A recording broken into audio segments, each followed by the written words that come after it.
Hello, everybody. How you guys doing? Cheese, man. What's up? Rage, what's up, dude? How's it going today? Oh my god, dude. I've had a stressful day. Basically, just trying to get some stuff set up, personal mixed with getting some, just a whole bunch of stuff set up for myself. And dude, it's just, and then I had PayPal issues today. It's just it tacked on today. I pushed through it. I was a little stressed. My head hurts a little bit from it all, but we're here. I feel relaxed right now. I guess that's hello, good, Mr. right? Alex Gotos. So sorry, how you doing? Hello. Actually, let me make sure my music's not too loud for you guys too. I'm building a Neo 65. If they're tricked to installing those little stab inserts, don't even bother with those, man. Those things are useless. Oh, goodness.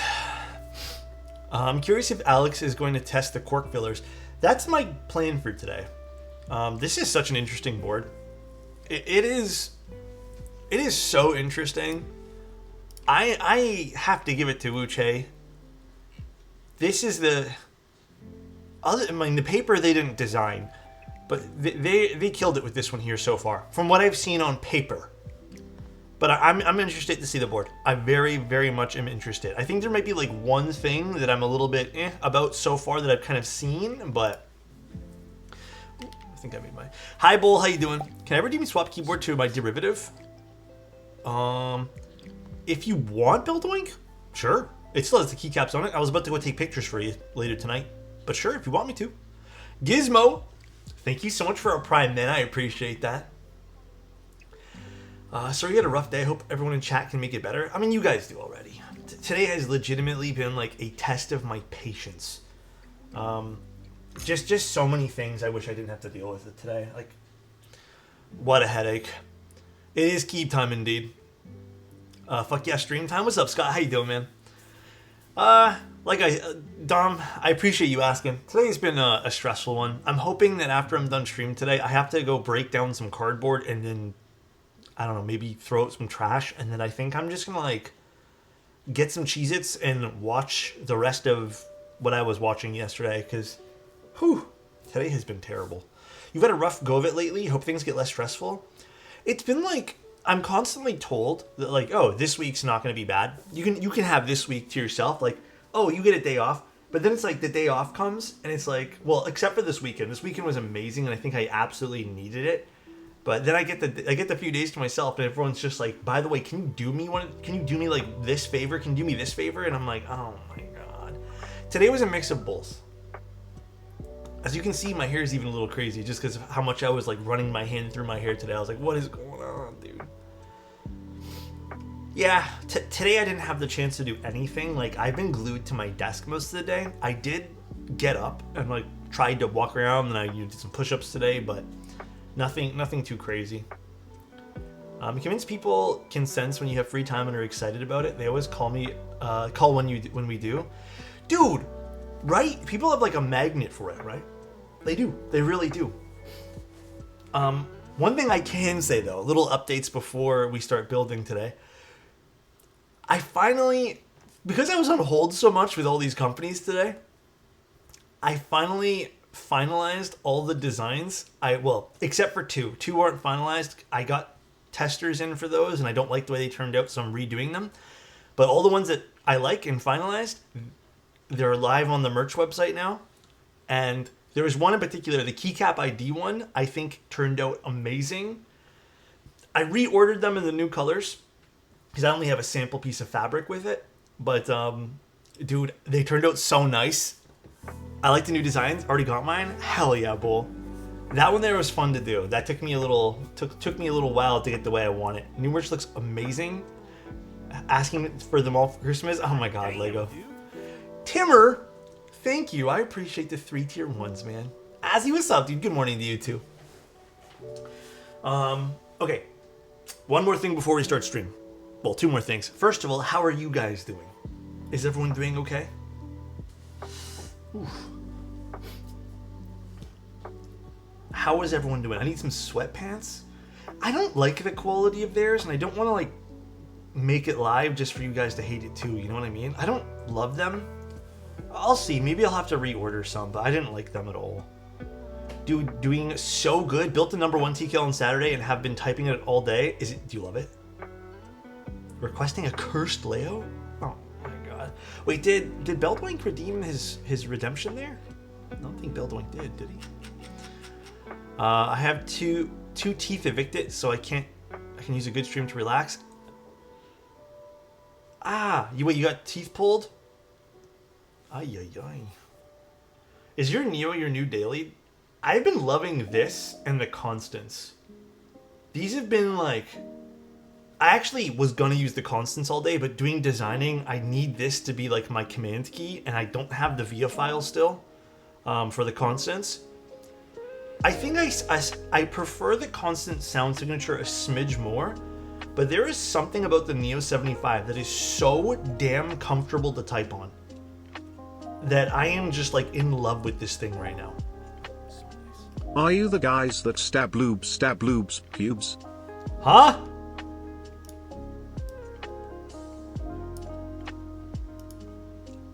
What? The front height is insanely low. It really is. It's a nice board. Genuinely so nice. I called in sick to take a mental health day, so the complete opposite of yours. Hope you get to chill. Gurnal, I love you that you did that, dude. That is huge news, first of all. Huge. You need to take those. You absolutely need to do that. This weekend was like my little mental health day. Big Max, thank you so much for the tier 1. Coming up on 3 years. Oh, well, thank you, dude. Thank you. And dude, 3 years is gonna be a big one. 2 years? Oh yeah, 21 months, so 2 years. You know what? We'll call it 3. S-Craft sent me out these two to take a look at. Well, they asked if I wanted to take some pictures. Although, I don't remember what they said they were gonna send. You guys wanna see this? This is so fucking sick. I was thinking about giving this away for Christmas. Maybe like one of the last days for Christmas. Look at this thing.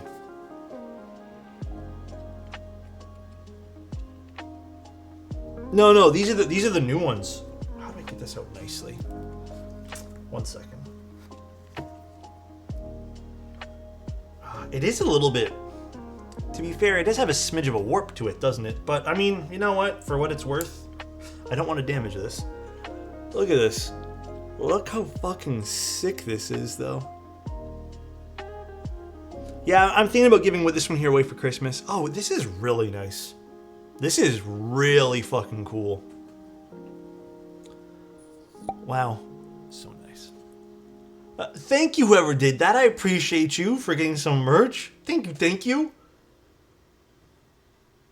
Holy shit, this one's nice. Yeah, it definitely has a bit of a curve to it, but holy cow. Let me zoom in more for you guys.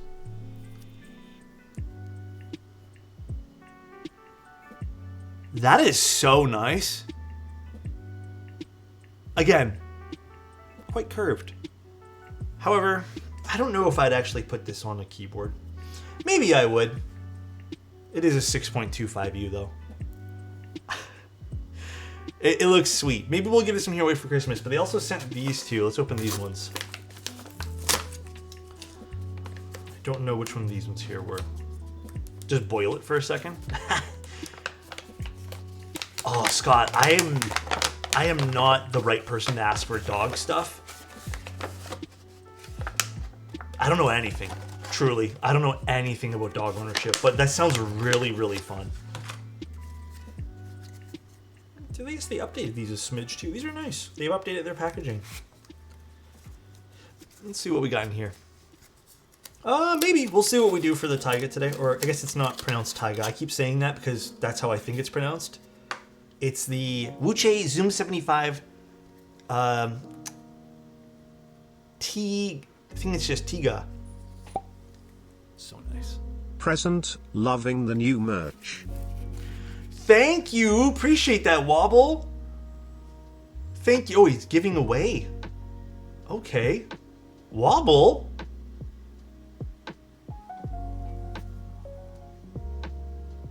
Oh, this is nice. So this is like one of my favorite legendaries. Next is Celebi and Mew. I love Celebi and Mew. OG. Thank you, Wobble. Oh my god, dude. Thank you so much, man. The wavy sweater. The wavy sweater's cool. What are they called? What are they? Mythics or something? Oh, whatever. They're still cool. Okay, this is fucking sick. This one is actually... This is my new favorite one. This is Abra. Holy cow.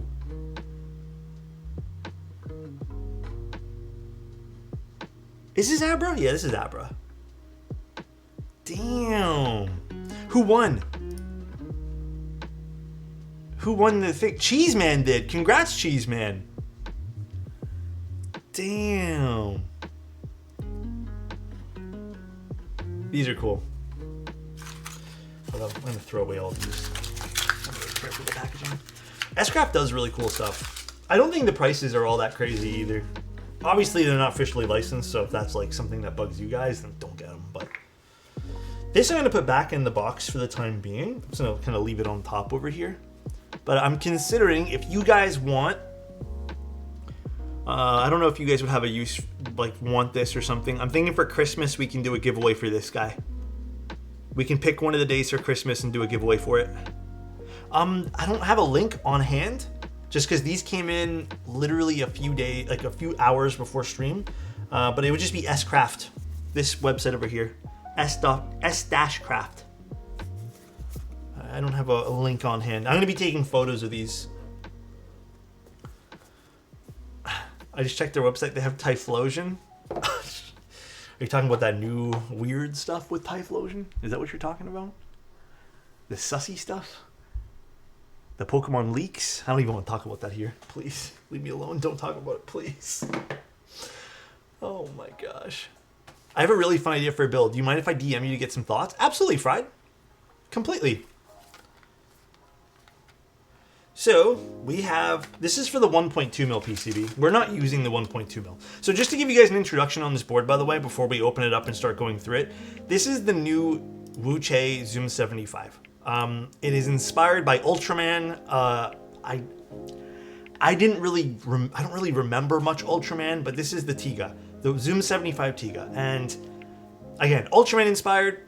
For someone who doesn't really know too much Ultraman, we're just gonna leave it at that. It does have a variety of mounting styles. I think there's some key notes here. This is not stuff that they've mentioned, just stuff that I've noticed while looking at the page for this, and we'll share the page too. Let me open that up for you guys as well. Let me quickly open that up before we go too in depth here. I actually think you guys will really like this board as well. I think this is one of the better boards. I don't mind anime and even watch it, but why are like 80% of the artisan caps anime centered? It's because it's popular. Anime's big. I think we'll use the cork. Are you guys excited for this one here too? I feel like this one here at first, I was like meh about it when I saw it. And then the more I've been seeing it, the more I'm like, this is cool, this is unique, this is fun. So I think I'm kind of excited to build this today, which is, again, I'm gonna be frank with you guys, like some of the Wuche stuff in the past has just been like, the paper was amazing. They didn't design the paper, but I'm glad they ran it.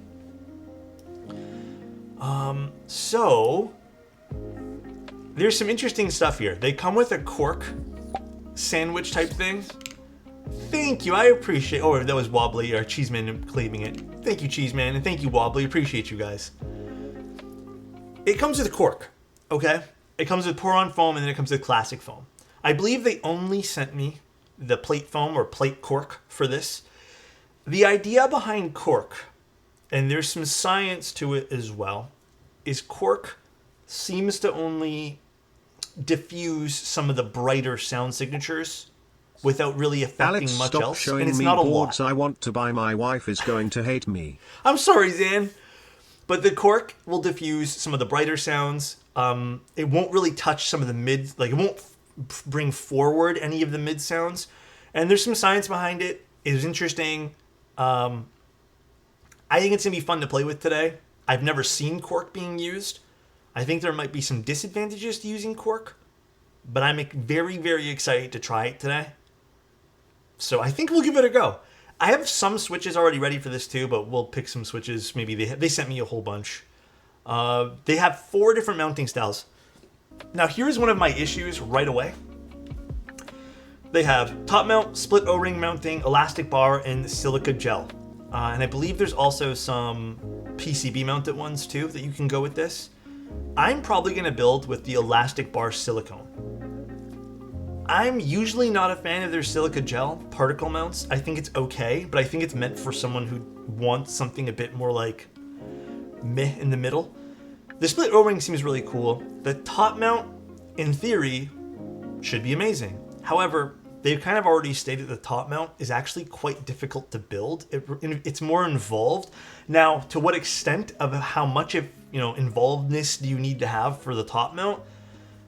I don't know. You would think top mount's just screws, but I think it's just because of all the extra parts in this board. So we'll see. But I'm excited to use the elastic bar. It looks cool, and this is not a great photo of it, but it looks cool. I'll show you guys. The actual board itself looks cool. It has an integrated force brake, which we'll take a look. It has the catch ball system, which is amazing. We love to see that. It also has some pogo connectors. Awesome. It has a screen. If you don't want a screen, you can put a badge, and if not, you can put some caps or some keycaps, for switches. Cool. Love that. It's awesome. I like the option there. I think Wuche has pretty much, that's their claim to fame with this. A lot of interesting things you can put as badges. I'm probably going to put the screen just because I want to see how the screen looks on this one here. It seems like they've actually taken some time with the screen on this one here. Yeah, they even said high resolution and 60 frames per second. Cool. A lot of interesting things here. Caveat might be you might need some software. I have no idea. This is actually something that I didn't get briefed on or even told about if you need software. I'm assuming just like the other boards, you'll need to use their software, which I've never installed. Maybe today we install it if it can run for Mac. If not, then I guess I'm stuck with whatever is already there, if there's even any software for this. I'm not even sure yet. Now, this is the other thing too. They're claiming it's 30 minutes. I have a bit of an issue with this 30-minute thing. And I love Wuche. I think the reps from Wuche are awesome. They were even really drilling the fact this 30 minutes. The problem with 30 minutes and kind of saying that you can build this in 30 minutes is you're also assuming they're using pre-lubed switches. And also assuming that they know how to do stabilizers and all that stuff too. So I think 30 minutes is, in my opinion, a bit of a bold assumption. And I think maybe 30 minutes for someone who's already well-versed. Yeah, and assuming you're not doing, I don't know if even this comes in a solderable version, but I think it's a bit of a bold assumption. I think maybe what this should be saying is maybe after your first build, you can kind of understand it, but we'll see.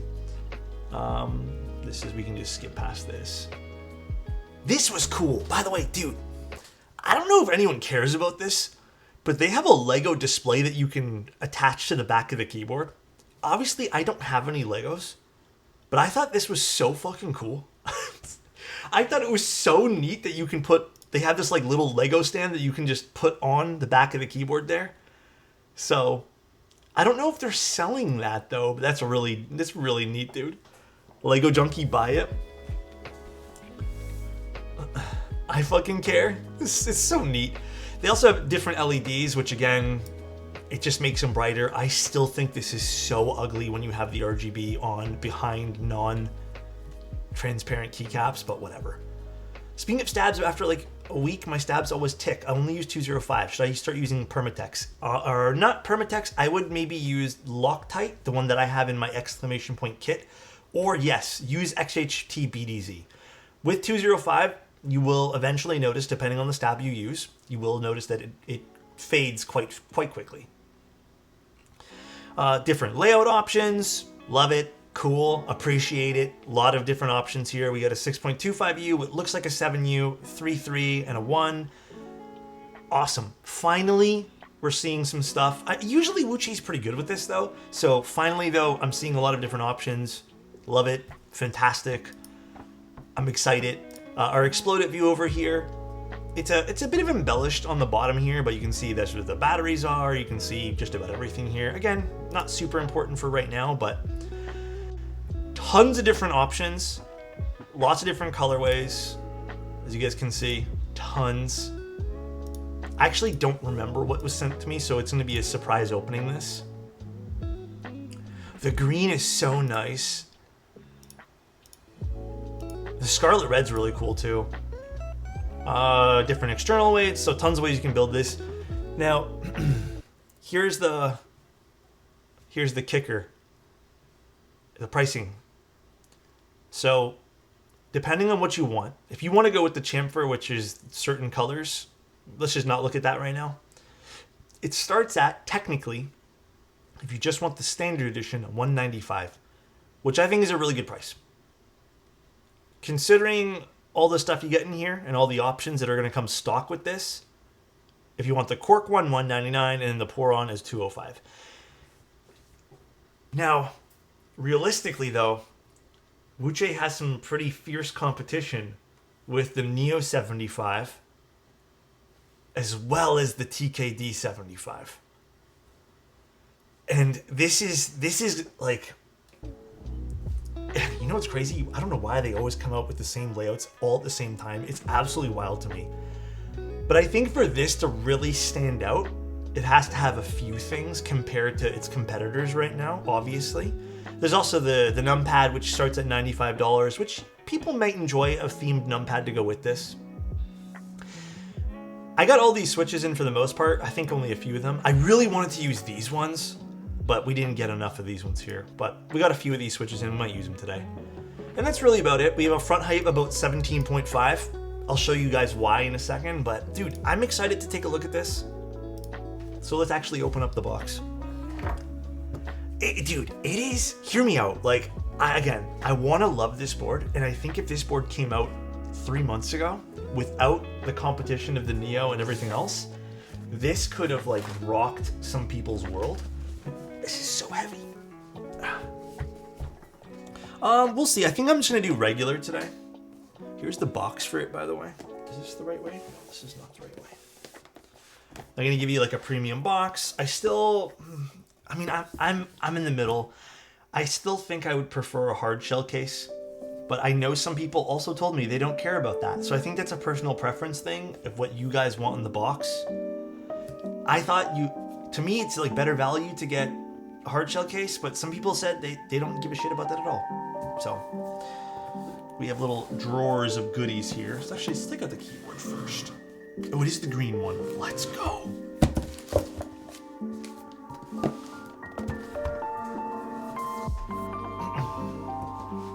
And as usual, guys, this is a sponsored stream. They sent this over for us to take a look at today.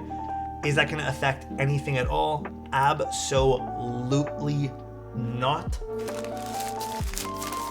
Because you know what? We have to really make some decisions between the 375s these days. What's this? Oh, it's like a little piece of PE film there. Let's actually take this off. You know what? Shape-wise, can I just take this out without having to disassemble it for now? Oh wait, this is a catchball system. Shape-wise, right off the bat, let's take this out for now. I don't like looking at this.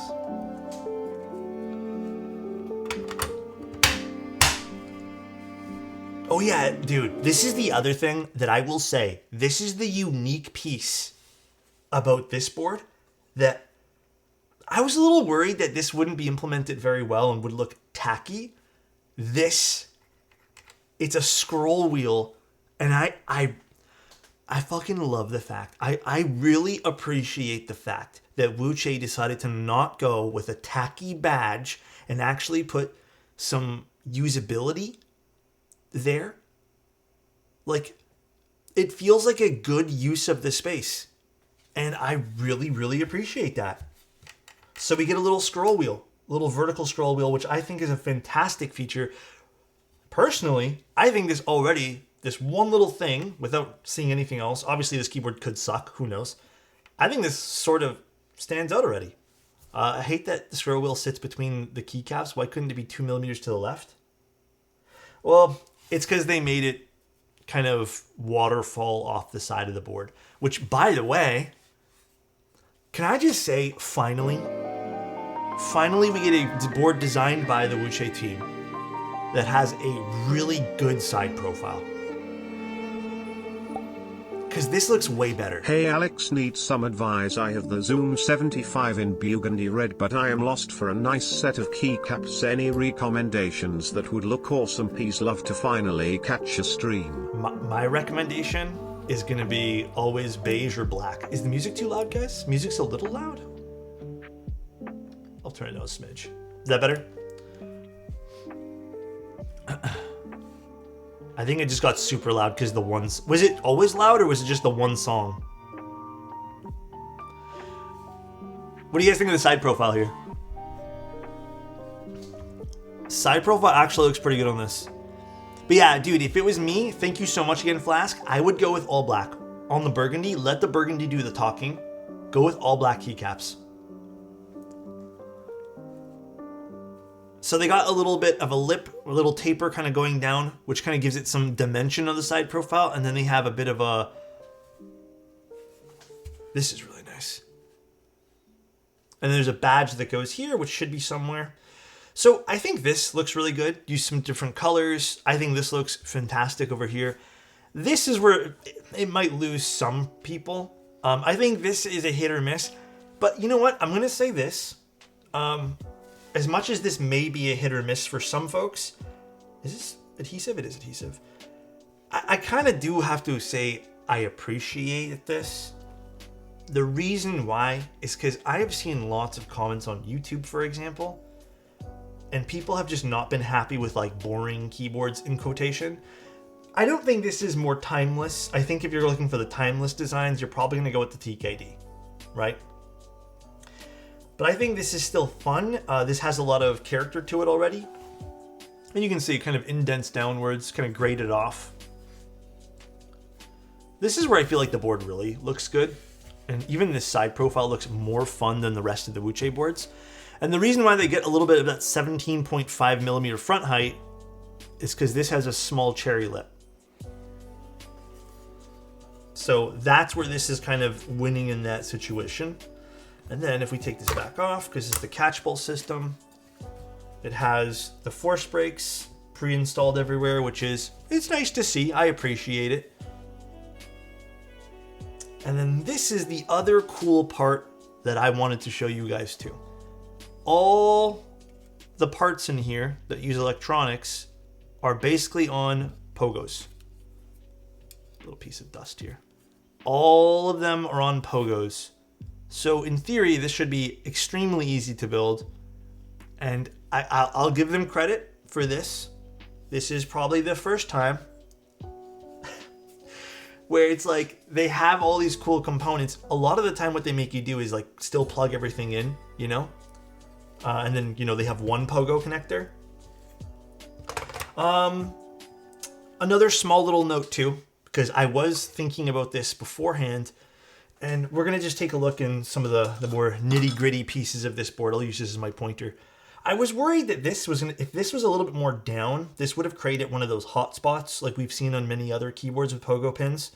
Because this doesn't, unlike the Neo boards, this doesn't actually float or move around. This is screwed right into the base of the board.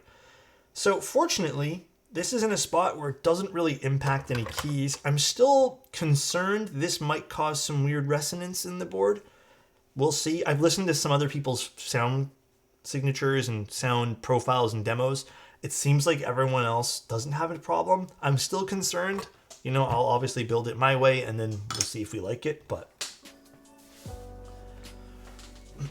I prefer the TKD and Neo 75 profile. I think the best profile still comes from the Neo 75. But this one here, I would say it's better than any other Wuche board, and I don't mind this at all. Aesthetic-wise, I think this is nice. I really don't mind it, and I really appreciate this wheel on the side. Do I think this would have problems with Hull keycaps? Maybe.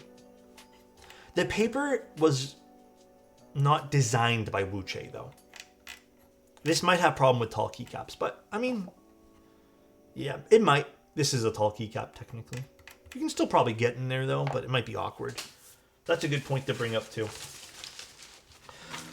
All right, so we're not going to build with the 1.2 today, so I'm just going to move that over to the side. No other real key notes about the board for now, I'd say. Let's just explore some of the accessories. Clark, thank you so much for the tier 1. The PCB is like a daughter board for the magnetic connector. No, I think that would help. I don't know. I don't know what the PCB looks like. I'm just making some assumptions right now. But let's go back into this chest. Is it a big upgrade? I'm in the realm of I don't really believe in keyboard upgrades. And that might sound really weird coming from me, but I don't really believe in upgrades to keyboards. And yeah, that is a badge spot over here. You can put a badge here. Yeah, the camera is still zoomed. Well, I'm not really taking out anything right now, but we have our Wuche stabs, which should come with it. We have the silica mount. We have some of the mounting options here, which I'll leave these in the box for the time being. Comes with actually a pretty nice cable, which is nice to see. Some more of the mounting stuff. This has the rear badge in it. This has the magnetic badge the modular thing for over here. Comes with a screwdriver, which, do I want this? Oh, screw it, I'll take it out. We have our Poron dampener kit, which we're not going to use. Let's actually open up all of these. I hope the cork is in here somewhere. I think it might be in the other box. Now, my thought process is to use an aluminum plate. And here's the other weird thing about what this keyboard does, which is what I saw on some other people's content. All the plates, I think for the most part, all of them, yeah, all of them still have flex cuts in it. Which, again, doesn't really bother me at the end of the day, but does it affect sound profile marginally? I'm not really sure why, and I know maybe it's to accommodate the flex cut PCB, but it would be nice to see at least one of these plates be kind of dedicated to the non-flex cut version, which is the one we're going to be using, the 1.6 non-flex cut. The only interesting thing from this keyboard is you can display Lego collection on it.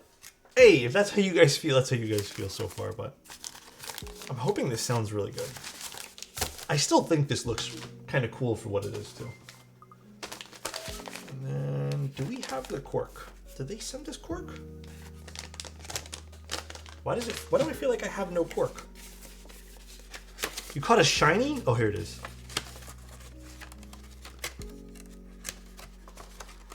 So I think I'm not going to use this piece of cork.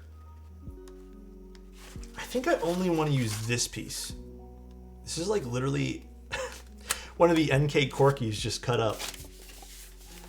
Are you guys down to use the cork today? I mean, the board does have a lot of interesting things so far. Quite unique, I'd say. Even this, the vertical scroll wheel position there, this is cool. The cork is interesting. I've heard from a lot of people who've built this already, they say the cork is like god tier. So, does it smell like cork? A little bit. A pleasant, corky smell. It's quite pleasant. Would you say soldering is pretty easy? I mean, me personally, I did have a bad first go at it. Like when I was originally soldering, I was really nervous and I think I made a few mistakes. Nothing that wasn't repairable, but I would say if you're doing it, just take your time. That's all. All right, so I'm gonna do aluminum and then we'll use this. Actually, you know what? You guys might be right. Well, let's see. Let's look at the PCB for a moment. Maybe there is going to be no hotspots on that because there is a daughter board, or I guess it dangles, which is good. It means they've thought of this. Oh my god. Please, come out nicely.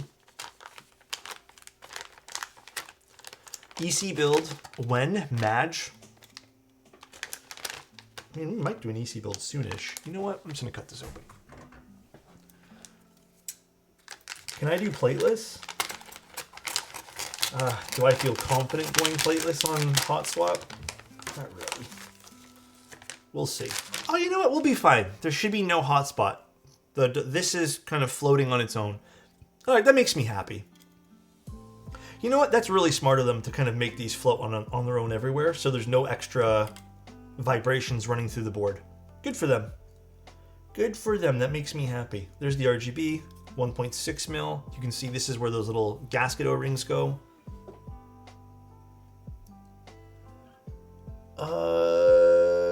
They're not, I don't know if this is Kale. I cannot even read this, Jesus. Dude, I cannot read whatever this is. They look close to Kale, though.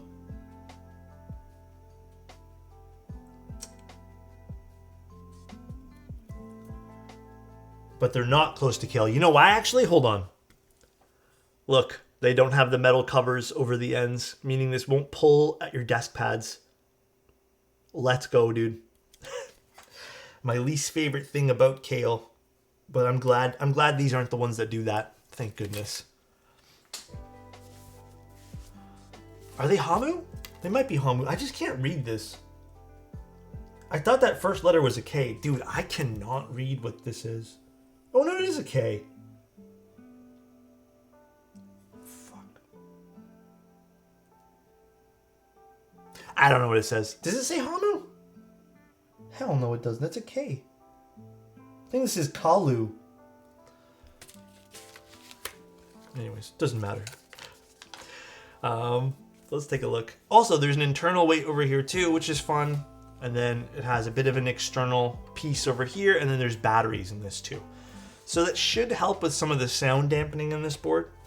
But, cork. Interesting. The macro lens, dude, I really should. The compatibility, actually speaking on that, I know we sort of touched on it already. The compatibility is so nice. Like, right now, I gotta say this, and unfortunately, you know, TKD is gonna get a little bit of a knockdown here. TKD really dropped the ball with their hot swap PCB on their, you know, this current run of brand new 75s every company has been putting out. This is nice. This also has 7U, it has 6.25, and it has split. This is I think one of the few, I don't remember if the Neo had it. I don't think the Neo had it. This is one of the few that has split. But yeah, this is nice. This is compatibility everywhere. If you don't mind south and north facing, you know, east and west over here, but it's nice to see. Because again, to me, it was a big deal. TKD not including really anything for their hot swap PCB. Finally free from exams. How's your day going? Today was something else, bro. Today I was giving up.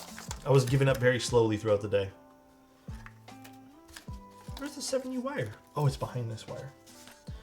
All right, so let's do 1, 2, and 3. I just zoomed in when you held it. I saw Hamu on there. I thought I saw Hamu. Here, you know what? I'm going to zoom in for you guys. If you guys want to take like a quick screenshot and decipher that.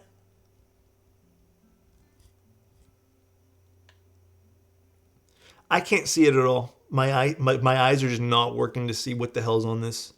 Does it say Hamu? Bruh. How do you guys see that? Looks like an H.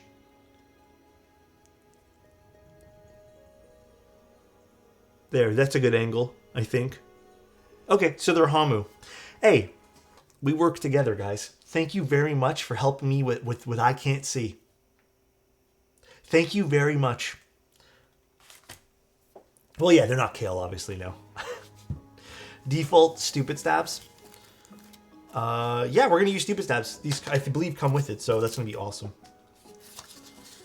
Dude, it's so hard to read, right? The kerning is intensely bunched up, so it's going to be hard to read. It's so bad. I cannot read that thing. Macro lens incoming. I know, we really need one. Okay, let's start doing our stabilizers, shall we? Dude, another 75. Everyone's been putting out 75s. Everyone has. Which is, you know what? It's cool. It's fun. I don't mind. Marco lens,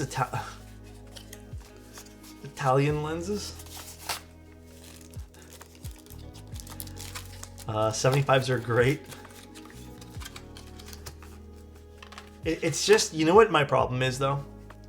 There's been so many 75s that it's so hard to discern what people want now.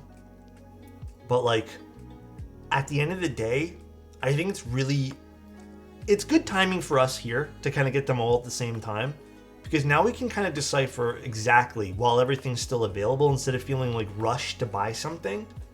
You know what I mean? Like, I think this is actually good and bad, like that we get so many at the same time, but you know, at least we're not feeling rushed. Like, we can choose between the three or more. There's probably more. Is it true that the Tiga will have ISO mounting besides ANSI? What do you mean by that, Jotun?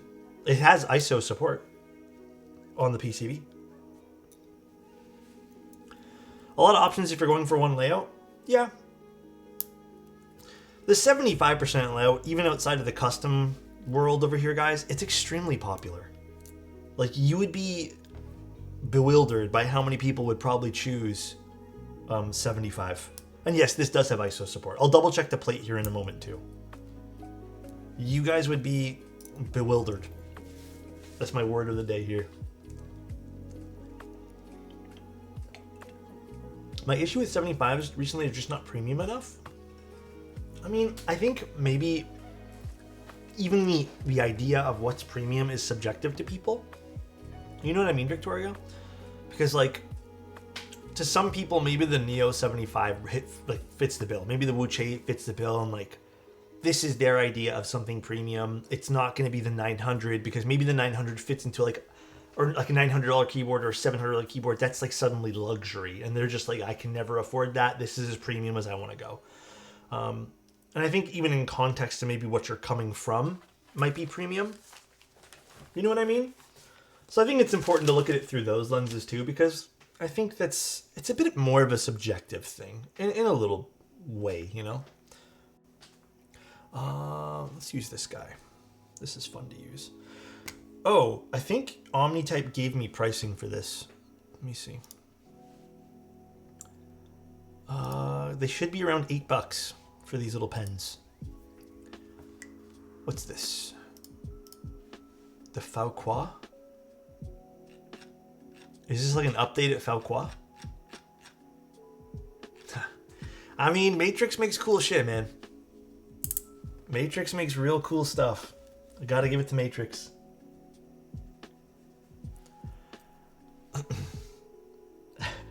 $10, damn inflation hitting hard. Nah, yeah, I think legitimately, if you want a Dell membrane keyboard, I think they're about $10 now. These are stupid stabs, or what is Wuche calling these now? I don't even know. They're maze stabs at the end of the day. They're quite unique. They have a lot of different padding everywhere, so they need very, very, very little amount of lube, like literally everywhere on these. I don't really recommend using dielectric grease for this. I think just using 205's plenty.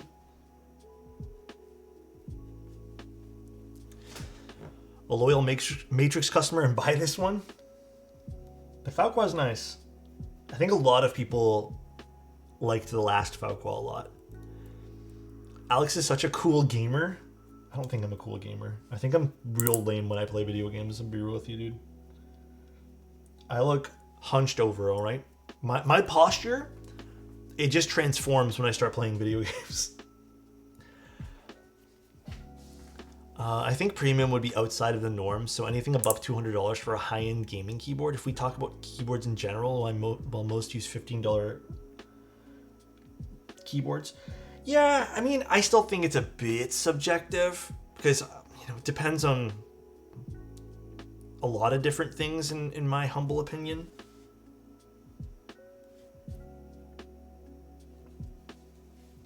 This brush is from OmniType. They're not out yet, but it's like a little lube pen.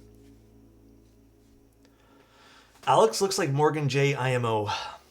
Goddamn, day 900 of being compared to Morgan J. I'm going to just have to meet him now, and you guys are going to have to discern who's who. I should really just ask the guy if he wants to build a keyboard with me on stream, and then you guys can get really confused while we build it.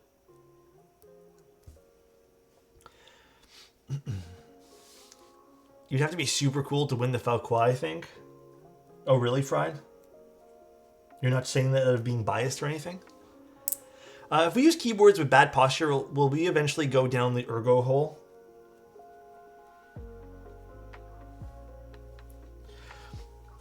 Listen, brother, I'm gonna be honest with you, Asylum.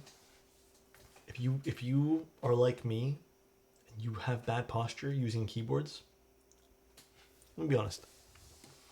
I don't think any keyboard's gonna save you. I think the only hole you're probably gonna go down is the chiropractic hole. So let's all sit up. Let's all sit up a little bit, all right? I don't think any ergo keyboard is really gonna help us here.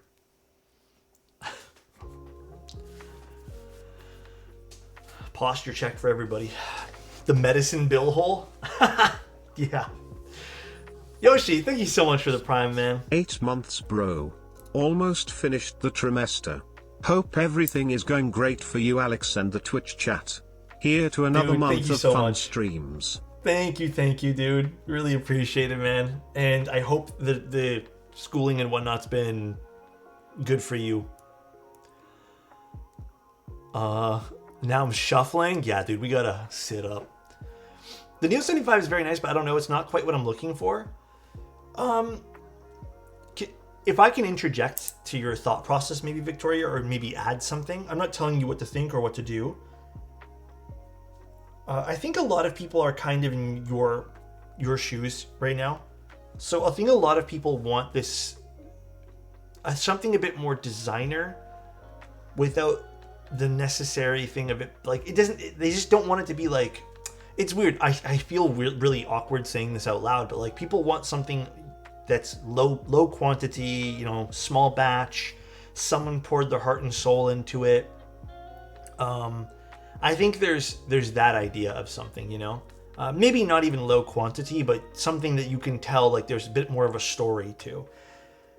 When you're looking at boards from like Wuche, Neo, TKD, I think it's just missing that element of like feeling like an individual poured their heart and soul into something, which can feel a bit more luxurious and premium. They don't have that air of like, for lack of a better word, I know I complained about this very thing yesterday, but like almost like lore, you know what I mean? Yeah, kind of like mass production. It's not a bad thing, and I think this is great for a lot of people. For me, this has been fantastic, and I think this is super premium feeling. But I think maybe that's kind of what you're looking for, is that personal touch in a lot of ways. Which, by the way, doesn't have to come with a lot of money. It just has to come with something that maybe has that idea of more of a human element of premium, I suppose. I could be wrong, though. I could indeed be very wrong.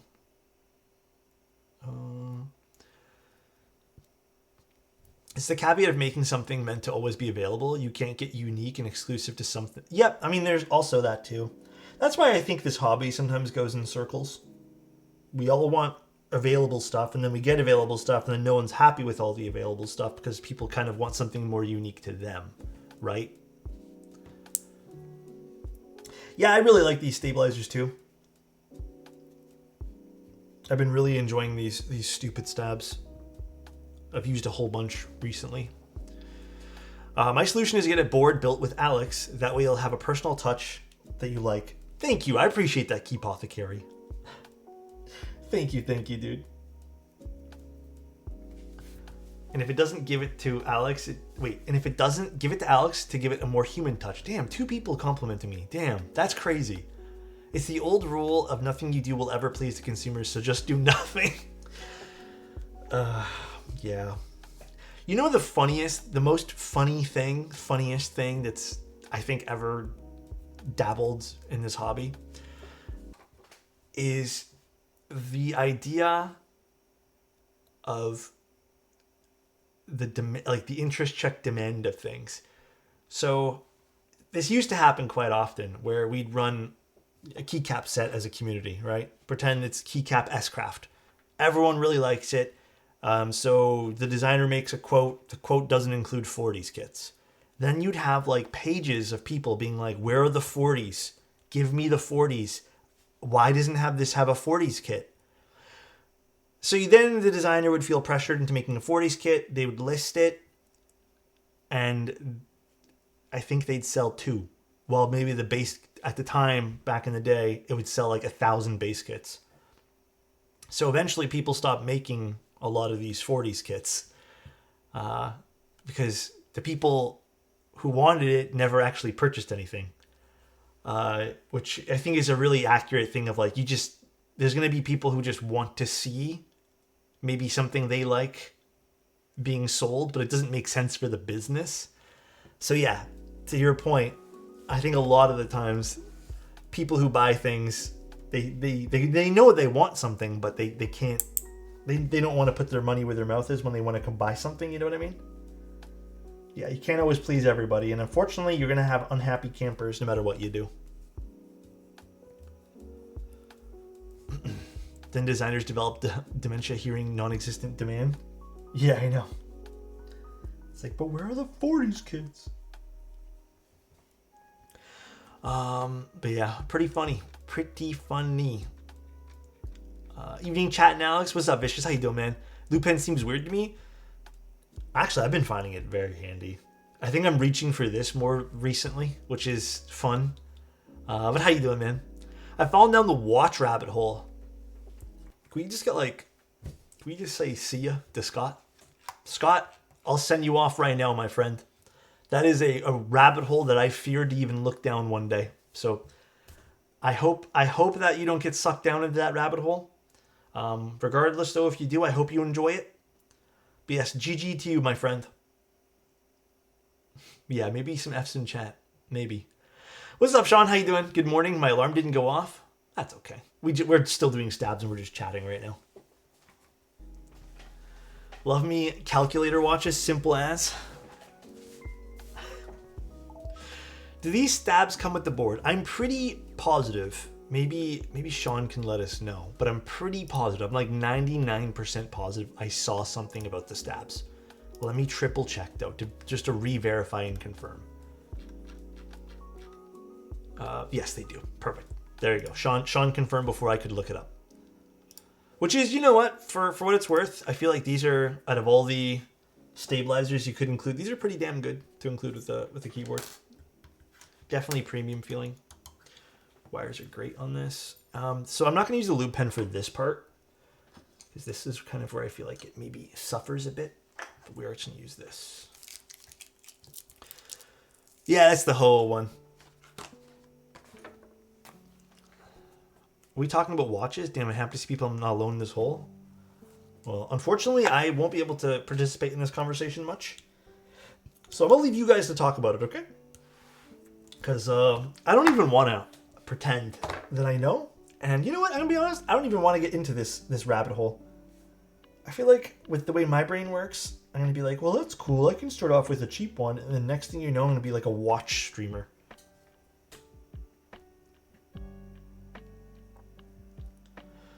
Little tip with these stupid stabs, they really don't need much lube at all.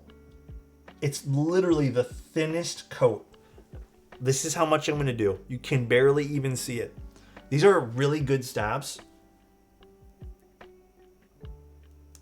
But you really don't need to. If you put too much, it will negatively impact the way these things sound. Going from a food streamer to a watch streamer is kind of crazy. Am I a food streamer now? Dude, I always kind of wanted to be one, I'm not going to lie. I think cooking is so much fun. I bought a really cheap flank steak this week. It was like $11 or something like that for a really big piece. And I marinated it with like a very simple thing this week. And I cooked it tonight. And it was delicious. I think I'm getting the knack of how to use the cast iron pan a little bit better. Angie, I was watching you on YouTube first time here. Hope you're well. Thank you very much. I'm doing pretty good today. How about you? Thanks for the kind words. Bro, if you got into watches, you were in deep shit, not gonna lie. Listen, I'm not trying to get into that. Cast iron steak is so good. Agreed. It's crazy though. The chicken was more expensive than the steak. Chicken's getting pricey again, man. I went down a watch rabbit hole once, never again, as I did some serious damage to my bank account. What was like the most serious you did out of curiosity? You don't have to share if you don't want to. Potato chip streamer? I'd only eat one flavor though to show you guys my comparisons between all original chips. That would be a really good stream, I think. I think that would be really informative if I can get you guys all the details down about what salted potato chip is better. I really think that would really open up your eyes. I gotta open my windows and set my fans to max and pray the smoke alarm don't go off.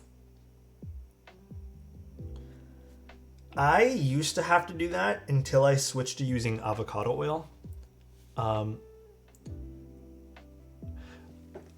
Let me just keep it a buck with you guys though. I love using olive oil, but olive oil is kind of expensive right now. It just like took a big old jump in pricing. So avocado oil just has a higher smoke point and is just a smidge cheaper than some of the better olive oil. But yeah. Better Goods red sea salt chips are elite?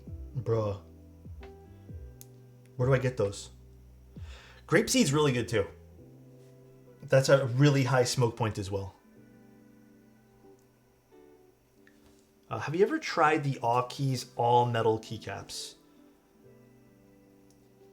Yes, I did, and I put a little warning in the YouTube video when I used them. The reason why I put a little warning is because I don't even know how to say this.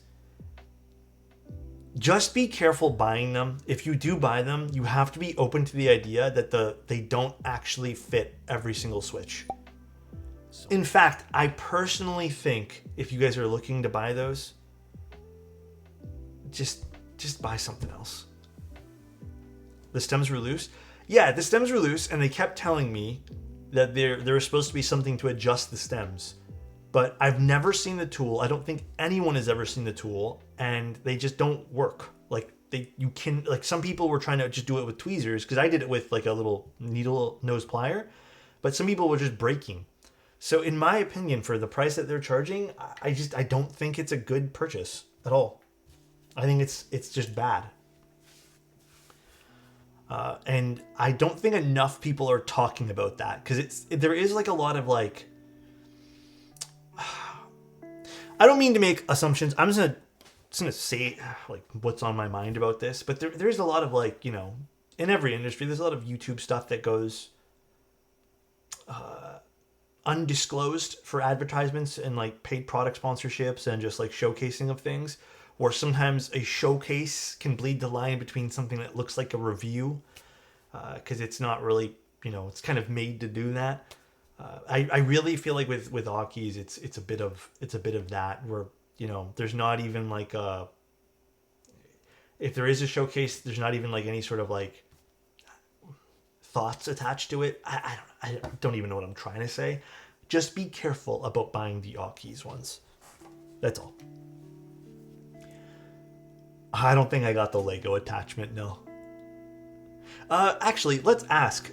Sean, are you guys selling the Lego attachment too? Is that like a thing being sold by Wuche? Let's put these on. Yeah, just be careful buying those ones. That's all I gotta say. That's all I'm trying to say anyways.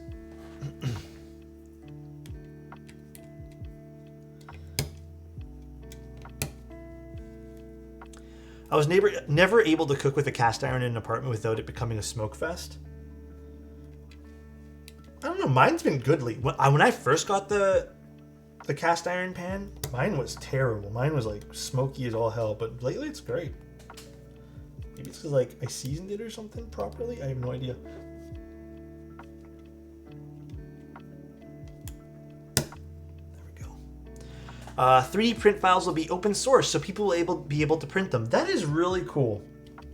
And then, Sean, can I also ask you this, since you're here?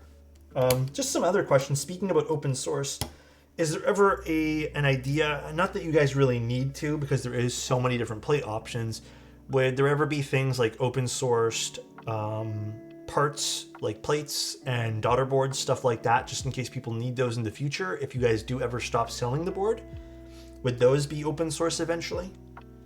I don't know if you have the answers to that, but it's just something I like kind of I like when companies do that after something has been discontinued.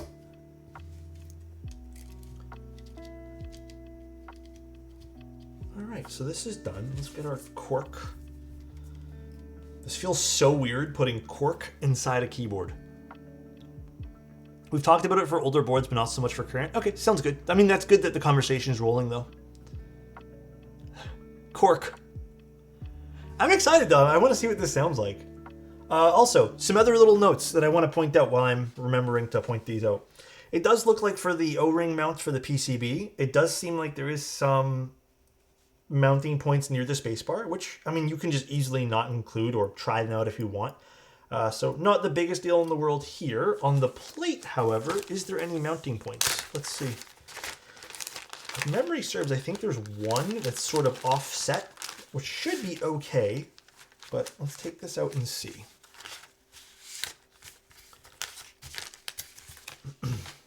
Yeah, I think, Sean, probably easier to say this here than type it to you guys later. One of my only small criticisms right now that I can even point out is I would like to see a few plate options done with no flex cuts. I get why they're there, but I think a lot of people prefer if they're going to do, and maybe this is a Western market thing, by the way, Sean, but some people do prefer no flex cuts at all in their plates. So maybe that's something else that could be discussed in the future. Cork makes wine better. Why wouldn't it make keyboards better? You know what? True. Now, I was going to use some HMX switches or just use some Obscuras, but I actually really want to try these guys. This is interesting. So these switches, I've heard a lot of good things, and I do want to try them. These are the, what is the exact name of this one here? I think this is like what, the yellow? No, it's not yellow. It is yellow. This one here is yellow. These are the yellow Arawanas. They're 3.6 total travel. I really wanted to try the full travel ones that they have. Unfortunately, I didn't get enough of those. And these have a palm stem PC bottom. So the polycarb bottom, I think, is a big deal here. And the PC top. This also has 32 gram actuation for spring. Or sorry, 30 gram preload, 37. Yeah, okay, so about that. Interesting. I really, really, really wanted to try the gold ones out because the gold ones had a T5 stem. It's fine. And then I would have loved to also just use the standard black ones, but I don't think enough was sent for today's build. I think this is like enough for 40, like a 40%. This one here was full travel. These I actually think, I've heard a few sound demos of these. These sound really good, but unfortunately, I don't have enough of them to try today. But yeah, I think I'll actually try these. And then we can swap some of the switches to Obscuras just to do kind of like a good old test there. Actually, let's see, how do these ones here sound?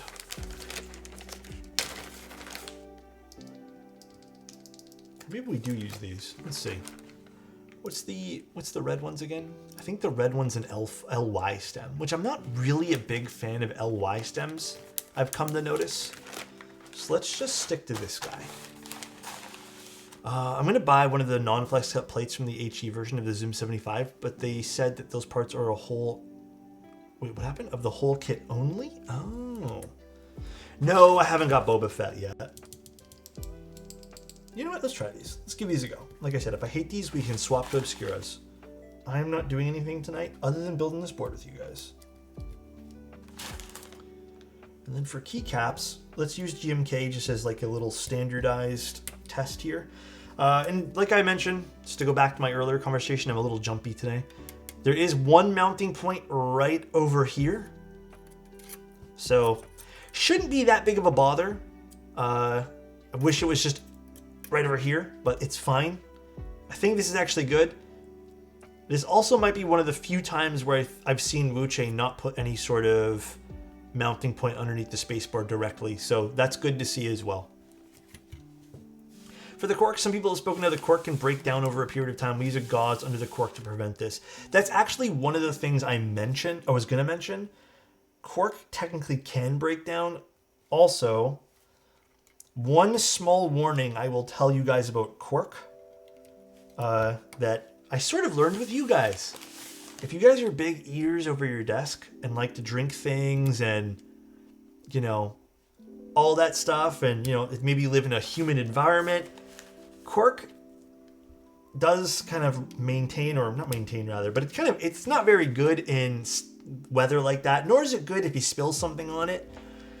It can actually mold. So if you guys live in a more humid environment or a damp environment, I'd say skip the cork. Don't even get it. Just use regular foam. Mold also adds character to your board though. True uniqueness. You know what? You're not wrong. Okay, I do want to just test our stabs, make sure everything's good. Mold brings your keyboard to life. You know what? I'm not going to argue with you. It might. It very well might. Now, we have the green one. I kind of want to use Wasabi today, but I feel like it's a bit of a cop-out. I don't want to use Dandy. Fuck it. I'm just going to use Wasabi, though.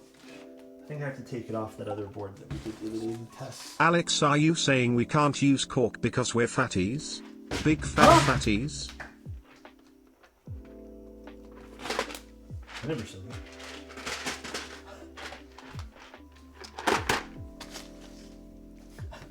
Wasn't me, man. I think Wasabi would look good for this, but I need to get Wasabi off the test. So let me quickly grab the tests. But one moment. Where did I put the test now? Test. Where are ya? Thank you, by the way, Gurren. Really appreciate it. Kaiju would be better. Do you guys want Kaiju for this? I'll do Kaiju if you guys want. Screw it. We can do Kaiju. I'm always down to use Kaiju. Kaiju could be fun. Alright. We can do that. Let me quickly get it out.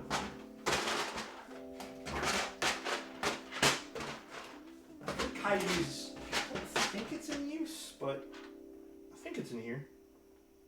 Oh, maybe not. Maybe Kaiju is in use. Now I gotta figure out which board it was on.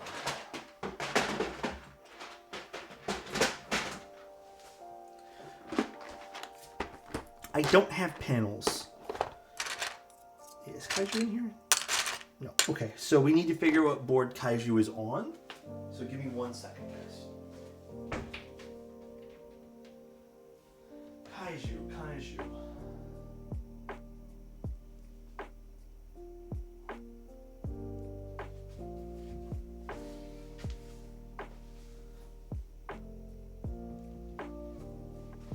If you got one of you guys remembers, that would be crazy too.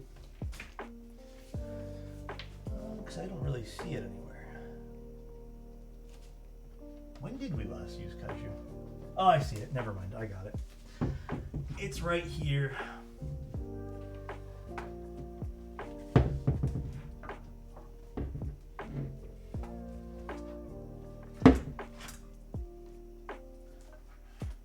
Kind of buried though. 1 second, everybody. Oh, what is this? Oh, this is this board.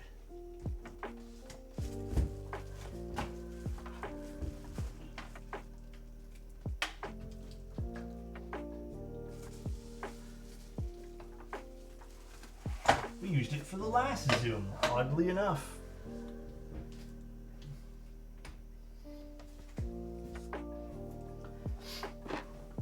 Funny enough, we literally used it for the last Zoom.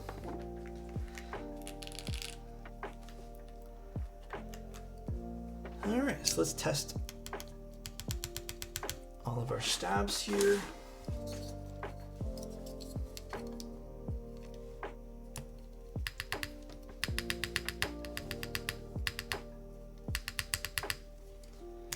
What's up, Flyback? How you doing?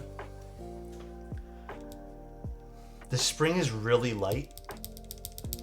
I wonder how I'll type with these.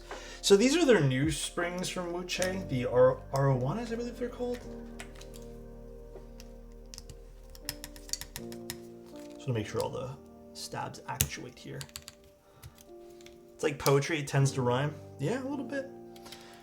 All right, start putting in some stuff here. And then we'll take off the rest from the board.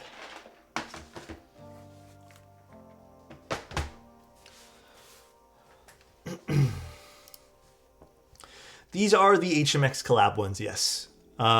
This one here in particular is the yellow Arowana.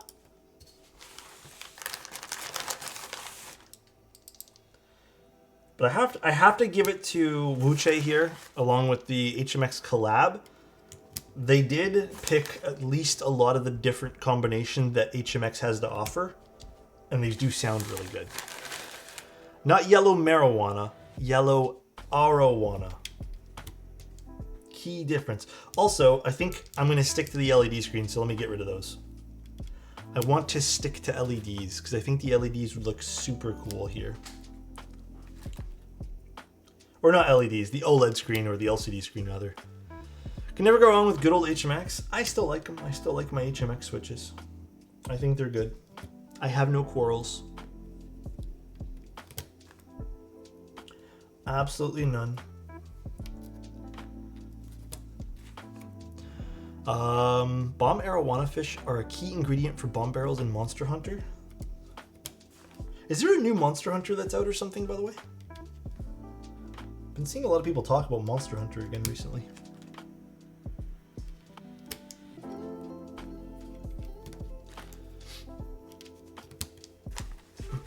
Like a bunch of people.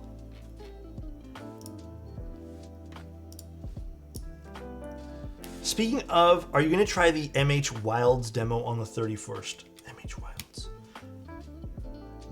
Is that Monster Hunter? I'm actually, oh, so there's a new one coming out. I've tried Monster Hunter. I purchased the last big Monster Hunter game. That was my very first time ever playing Monster Hunter. I'm just not big on Monster Hunter. Like, maybe it's just not my thing. I think I also was just in a weird mind space playing the last one that I did. I think I didn't do so well. I didn't really enjoy the game as much as I probably could have or should have. I'm starting to get more into soldering builds, and I want/need to get the fume extractor. Quick question, does the filter need to be replaced ever so often? I replace mine every month. But I think if you don't build a lot of boards, I think the idea is you want to replace it every, 2 or 3 months? I don't know the exact amount what's good for you, but yes, you do need to swap them out eventually. Every so often, I'd say, for you, depending on how often you're building things. I never replace my air filter. Should probably do that. Bull, you should absolutely do that. Also, I'm so sorry if I've missed a few, what's it called, chats. You guys can just say it again. What are your thoughts on Mode's candy cane method for adding switches? Candy cane method for adding switches? What's the candy cane method? When you get a chance, would you be able to answer my previous question about stock on this board? A quick commission update? Sorry, what are the previous messages? Let's see. Are these coming back in stock? Looks to be all sold out. The keyboard here, this keyboard is not out yet. I believe it launches on, Sean can correct me, November 4th. And then quick question on commissions. How long are response times on inquiries? Usually 24 to 48 hours. Did you put in a request today, Bcamp? Have I ever built a work one? Actually, no. What is this? You should be installing your switches with the candy cane stripe technique. When you build a new keyboard, we always recommend installing your switches in a specific sequence. This is to A, ensure your plate is evenly secured to the PCB, and B, will help prevent sagging with softer plate materials like Palm or PC. The candy cane stripe technique starts with the corners being filled, followed by the top, bottom, left, and right, continued by filling the perimeter of the board, and finally ending in candy cane left. I agree with it to a certain extent, yes. It's not something I do anymore, Lego, but like good practice in how to put a switches on a keyboard is not technically what I do. I just know what everything should look like. Good practice should be not even so much a candy cane, it's more of an extended candy cane, if you want to call it that. But you're basically putting keycaps like here, and then here, and then here, and then building around that. However, with more firm plates, or if using foam, none of that stuff really matters. Even when it comes now to the new plate forks, you really don't have to worry about that too much. So it's not really an issue these days with how many quality of life things we have. But yes, truly it is good practice to do that. So I do agree. Monster Hunter World was probably the most accessible in the series, but I don't know how much I would have enjoyed the game without friends. Maybe it's because I played alone. Sorry guys, not to be depressing. Just put one in today. Was wondering because I saw that it takes 4 weeks to get it completed. Oh, that's because my schedule is already booked out 4 weeks. Actually, Beat Camp, I think I'm booking for the first or second week of December right now, depending on your request. But I'll get to you probably in the morning tomorrow, and then I'll send you an email back. Would be nice if you took 20 minutes at the end of stream to just answer chat questions so people can save general keep questions for the end. You know, Crispy, in theory, that would be probably very, very structured, but there's probably some people who can only tune in for 5 minutes, have a question, then dip. So, unfortunately, that's not... I would love to say that's possible, but I don't think that's possible. I had my first ticket scheduled for 2025 today. Can't believe we're almost a quarter way through the century. Why do you gotta say it like that, Lego? Like, why do you gotta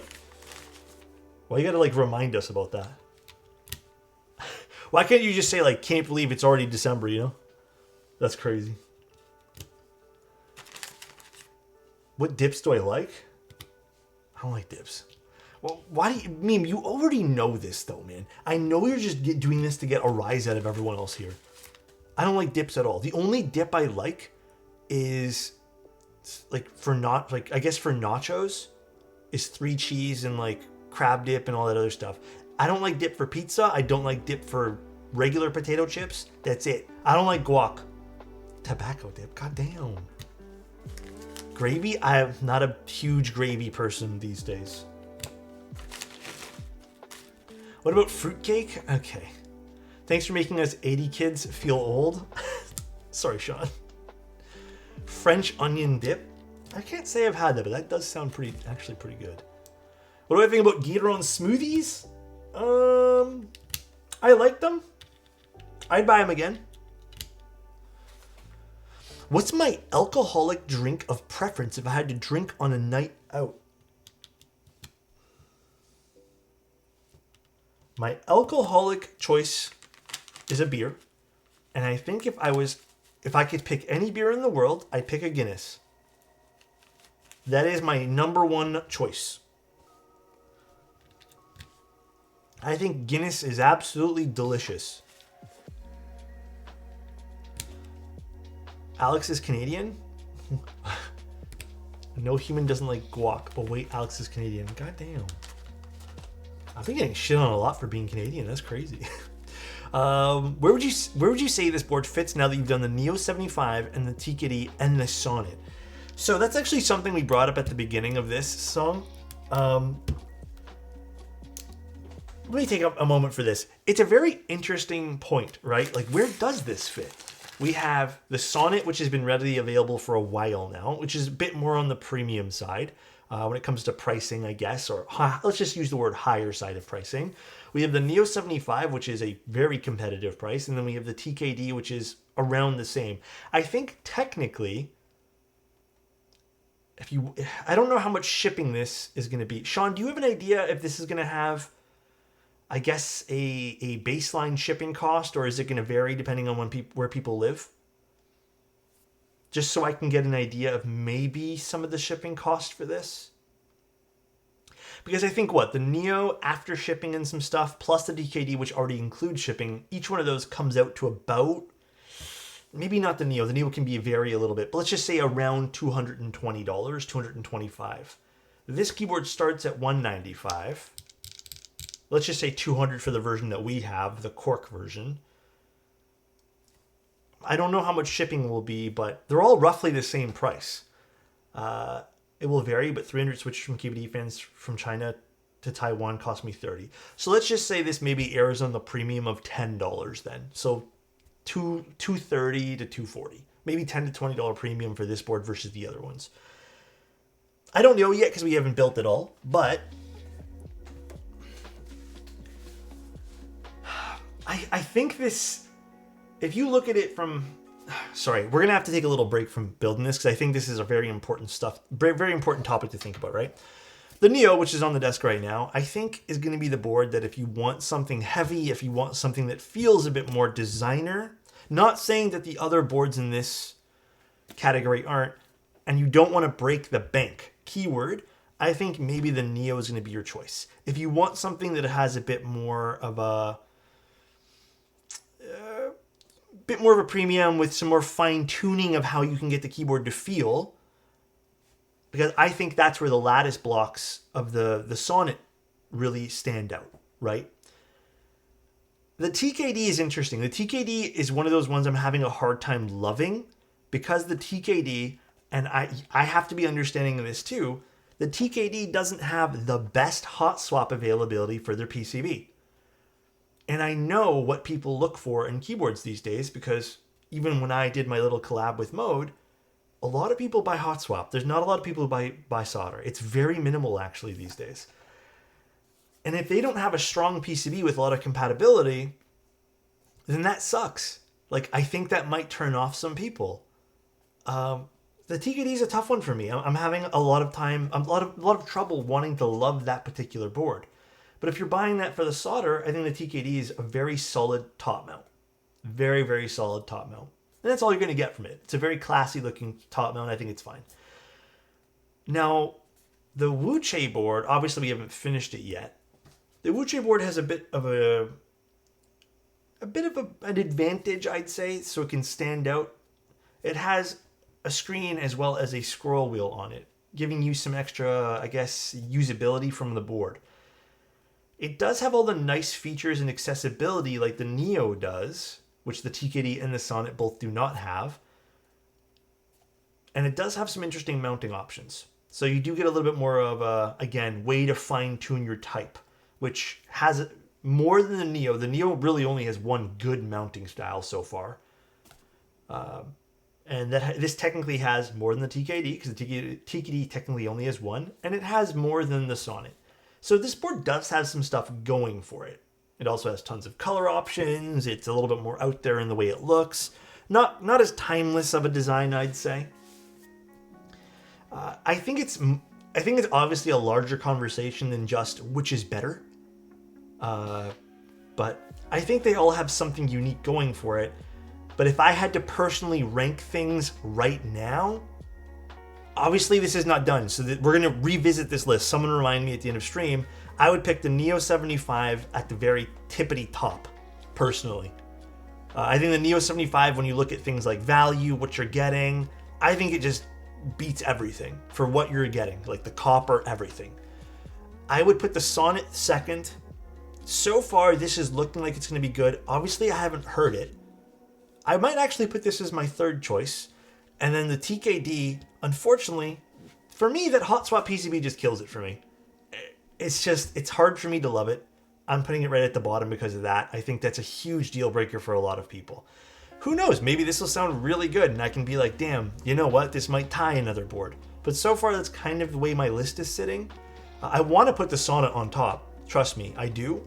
But the Sonnet right now, like when you're looking at just, pricing of some of this stuff, it's obviously a harder board to get into just because of the price point alone. Well, I don't know yet from personal sound experience because we haven't built this board yet, which, it won't take us long. We're almost done. It's a very quick build for this board, rather. So, I guess mounting-wise, let's go get my mounting stuff here. I'm going to do the one that I wanted to do, which was these mounts. The elastic bar mount. Also, love that these are all labeled. Thank you, Wuche. Sonnet is missing split backspace and hot swap too.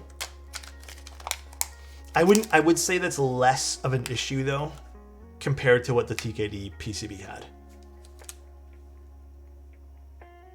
It's definitely less of an issue. Now let me triple check on how to install these. Does it say on the website? So nice. Som_J8 gifted a tier 1 sub to Ayo Kanji. Thank you, Som. Appreciate that, man. Thank you, thank you. I think these are right. Yeah, these go facing down. So these get installed on the PCB. So you can technically go plateless with this, which is cool. Again, this is really pushing it for how much you can actually build with. A lot of interesting options. I built this in bed. It was so easy. Yeah, there's not really much to this. This is extremely, extremely easy. I may take off... Oh, my headphone's dying. I may take off the ones underneath the spacebar, but for now, I'll leave it on, and then if we hate it, we'll take it off.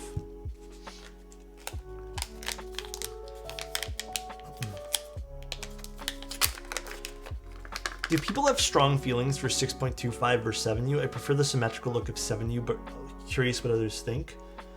I mean, I prefer using 7U whenever I can, but some people, I have talked to a lot of people who tell me, yeah, I want to only ever use 6.25. Maybe that's just what they like. And I built tons of client boards when people want 6.25s. So I think it's important that if you're making a hot swap PCB, especially in the current state of, you know, what you're trying to, people you're trying to sell to, yeah, you put those options. It's the same energy that I had for when Owl Labs, you know, was being a bit more resilient. Oh, that just kind of like went right into place. That is convenient. Jeez. That is super, super convenient. And then these just sit here, is it? Am I doing this right? This just sits like this.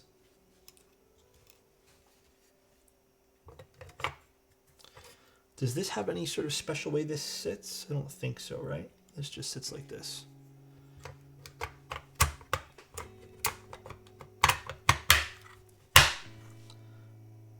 And I don't know if the screen will turn on, or do I have to do something with the screen?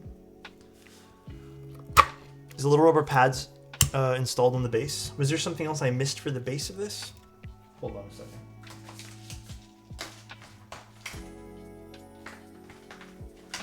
Let's see. Oh, these guys. My bad, my bad. Yeah, to help them align, I suppose. These ones. For the pogo pins. So these just get put here.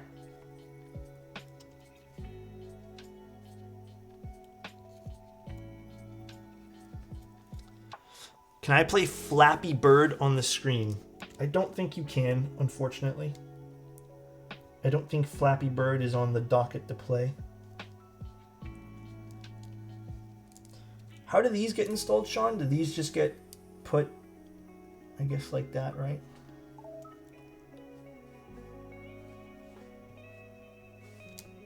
They get pushed into place there. All right. Normally install them first. Yeah, they're installed now. Easy peasy.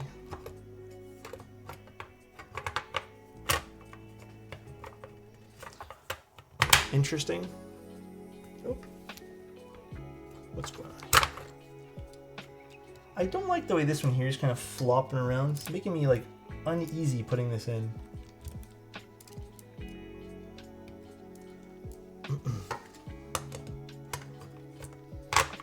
In theory though, it should just pop right into place, right?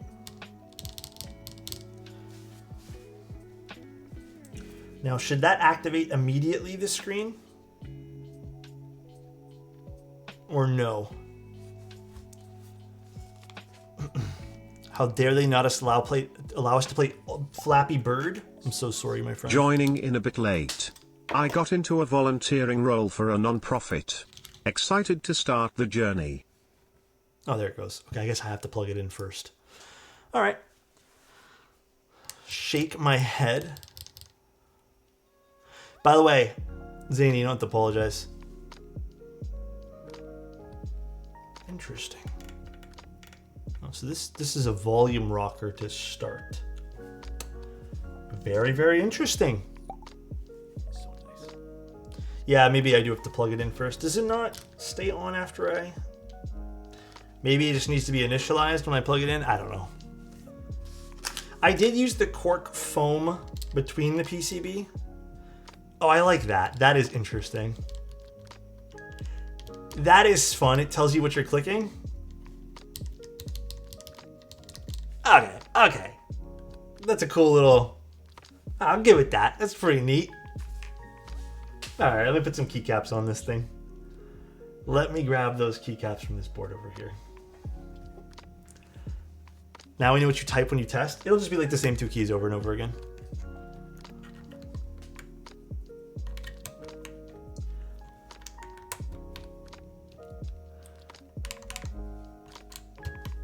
I wonder though, would this need any other foam at all?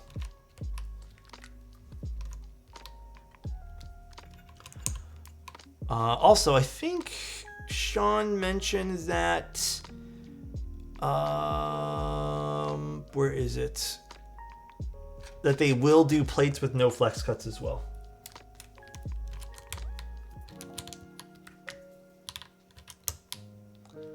Needs Comic Sans font.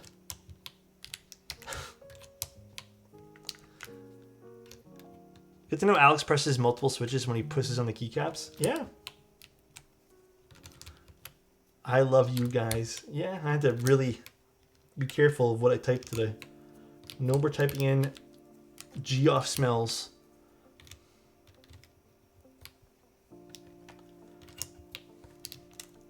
Go Dandy go. What we are using foam today. This is what happens when joining late. So it's not actually foam, it's cork. We're using cork today.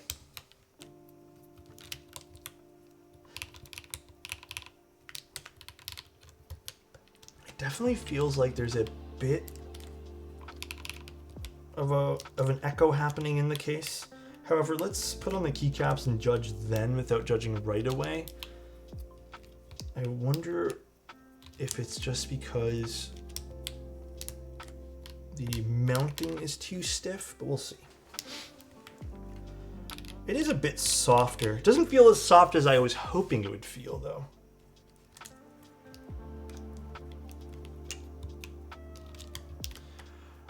Function, right shift, delete to turn off the screen. Function, oh, okay, that's good to know too. I'll leave it. I think it's cool, actually.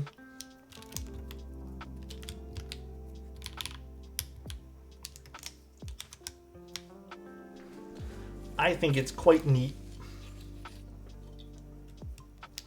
Random question, but do you have any opinions on Toper?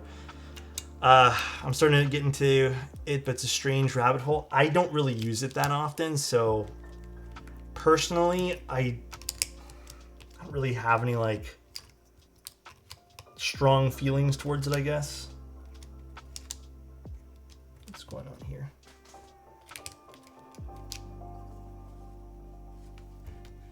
What's happening here? I tested this before, it was fine. Hello? Oh, there we go. Weird.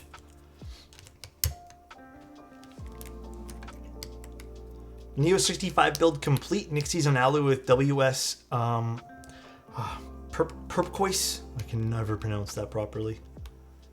I feel like that LCD screen said the default is asking for all kinds of trouble.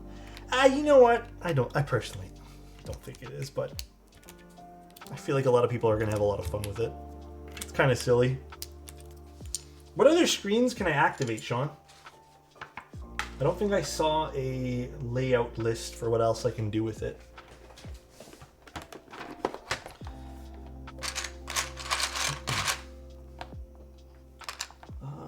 Set a new spacebar. Okay, the spacebar doesn't sound too bad right away. I do feel like this is a smidge metallic though, but we'll just continue putting on some caps. There's the backspace. Alrighty, now let's work on finding our F keys.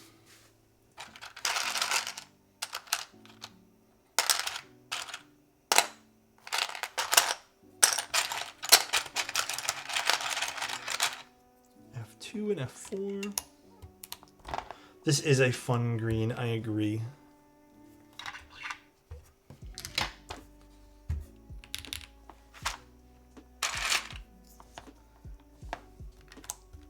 I'm a collector of things I don't have, so I'll probably get Topper at some point.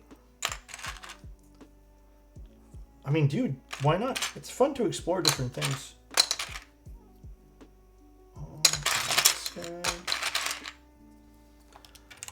Do you put any lube on the stupid stabs? Yes, absolutely.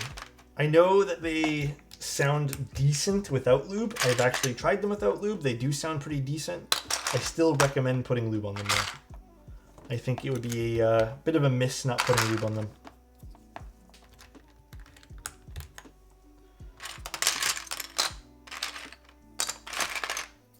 F1.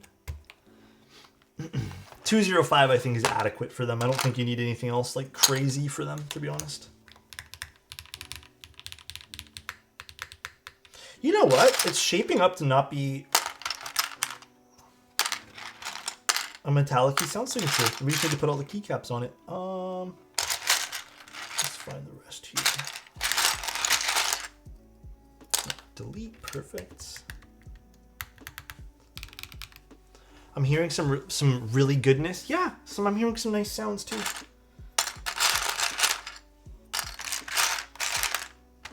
The fun part about putting a lot of different keycaps in here is now finding them all. The funnest part, most fun. F6. The color combo is pretty nice. Good call on Kaiju. I'd say this sounds better than the Neo. All preference. All preference. Could also be that that Cork is changing up some nice sounds there. Sounds a bit muted.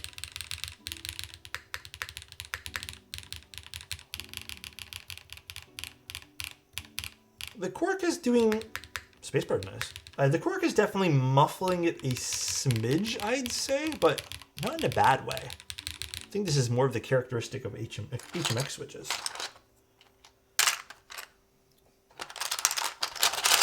Hearing high pitch on Cork, wow. Don't forget, these are HMX switches, so they are going to be a bit plasticky overall.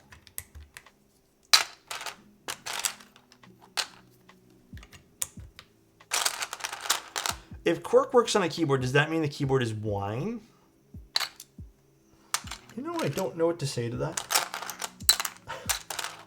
Do you want the keyboard to be wine? Is that what you're kind of asking? It was sounding a bit quiet when I turned the volume, now it sounds louder. That's what, if you guys didn't know, if a keyboard does sound quiet, ever, just turn up the volume. Easy peasy, lemon squeezy. You don't have to do too much. That's how to get your keyboards to sound nice and loud. Do you think this beats the Rukia R2 as a beginner? That depends. Do you like ice cream or no? Why are we being really sarcastic right now? Where did all this sarcasm and attitude come from as a collective group right now? Just get better ears. Get better hearing, forehead. Here's my last. Here's my F12.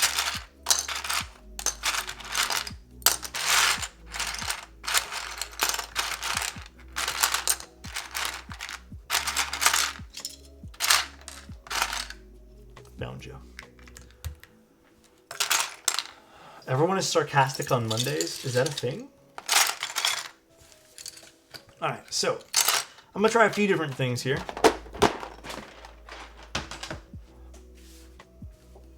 First, let's do our regular schmegular sound test.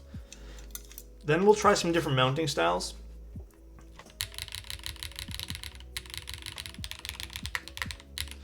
Okay, it still does have a bit of a metallic-y,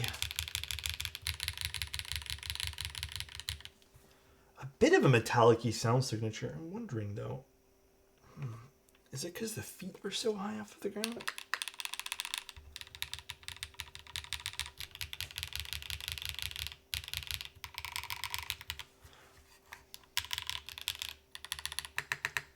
So it still has a bit of a metallic sound signature. We're using some of the Wuche switches, as well as the aluminum plate plus a cork midsection over here for the foam in quotations, except it's cork.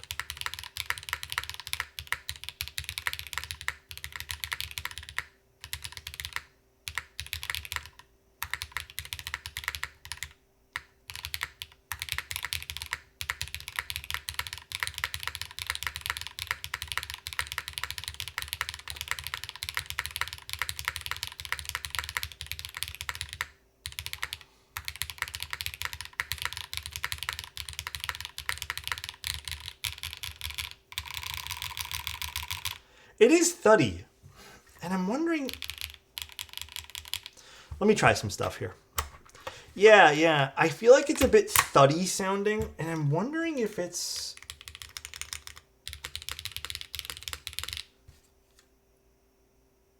That's so interesting. The moment I take off the top...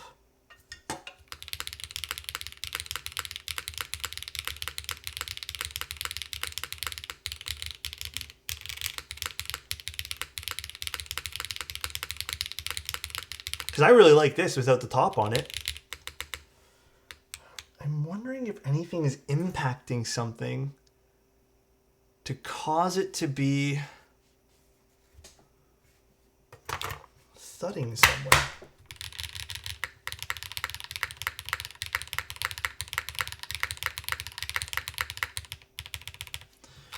I almost feel like it is the force brake's not doing... Oops. The force brake's not doing good force brake job. Which there is a force brake here. And there's a force brake here. However, I don't know if maybe these are getting compressed. I actually have this feeling that this... So this might be the same thing. Okay, let me try something. I don't think it's the plate. Because the plate is actually on a lower plane than these little corners over here. And I don't think it's the silicone, actually. These silicones are actually quite hard. I don't think they'd compress enough. No. I don't think it's the cork doing anything. Nor do I think it's maybe this or this. I don't think these are causing it. But I'm not sure, to be honest with you guys. I'm not sure what's causing that. I just want to see no metals touching anything over here.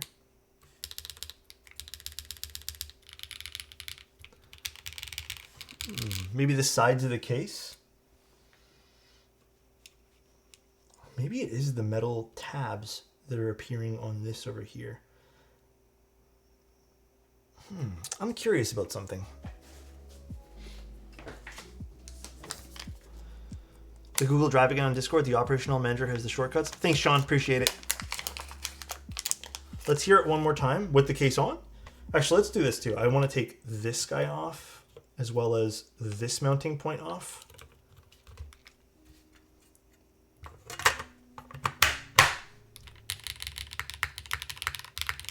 So right away, that's opening up the spacebar a little bit.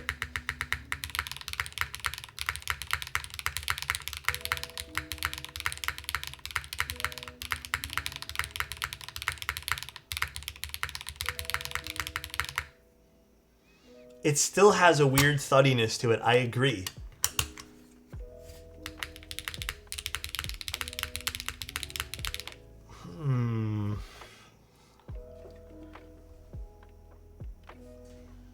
Is there any other places where this could impact? I'm just looking, guys. Give me a moment.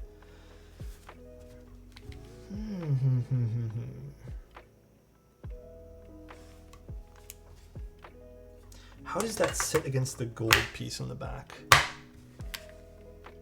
Could be over here.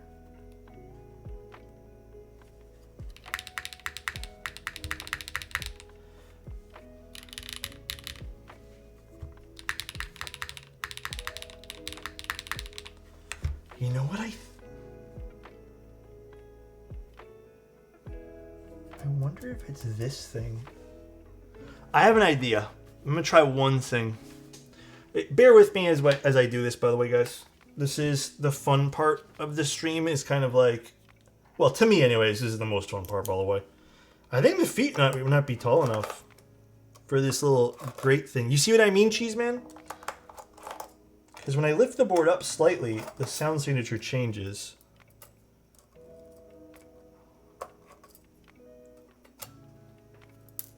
Let's just put this to this side. Is there anything else that moves when I take that off? No, I think we're good. Oh, there's something else that comes off. Let's just take this off too.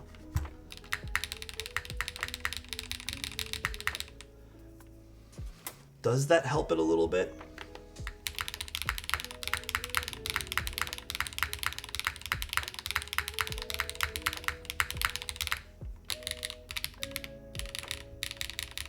Okay. I don't think that makes any difference at all, so we'll put that back. Keep knocking that thing off. So I'm gonna try a few more things here, so bear with me as I kind of experiment to see what that is. We're gonna also just try lifting this up. And then let's just put these to go alongside everything, just so it makes these not touch. Just in case it happens to be one of these. We'll put these little silica mounts. Because right now I think we're gonna try to like figure out what's causing things to touch. And then we'll use some tape or some little gasket mounts or whatever. Some little adhesive strips along some areas that I think may be problematic, but we'll see. Okay.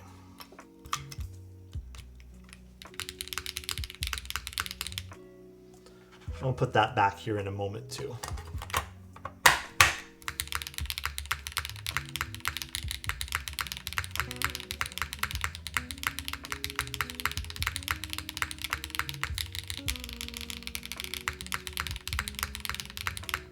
I think it's gone now, right?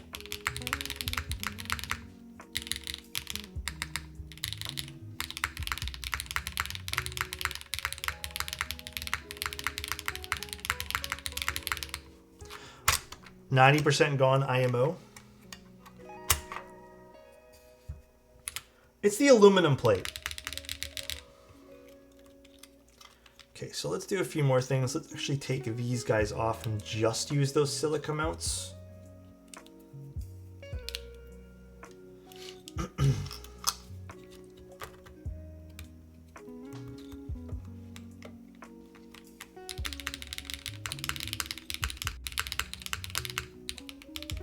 There still is a weird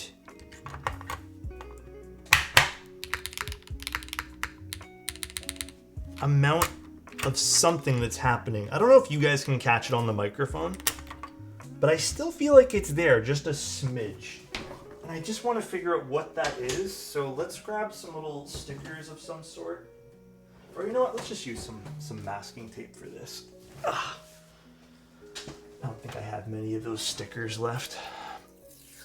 I don't think it's the switch because it's not here when it's not installed. If that makes sense.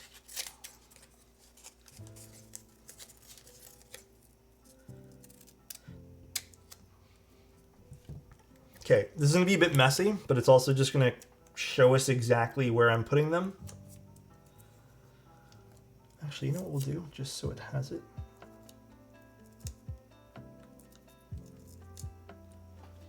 I'm thinking these little gold pieces on the back could also be touching. No, I don't like the way that twisted there. Maybe just throw the whole thing away and get some classic TKL colors to show off? No, that wouldn't be fun for today. Okay, let's put one there. Well, I mean, here's the thing, right? If we can isolate what's actually wrong with this for people who are genuinely interested in the board, then maybe Wuche can take a look. Because I'd hate for people who actually still want this to be like, well, I want it to sound a certain way, if that makes sense. Yeah, maybe... I don't think it's underneath causing it.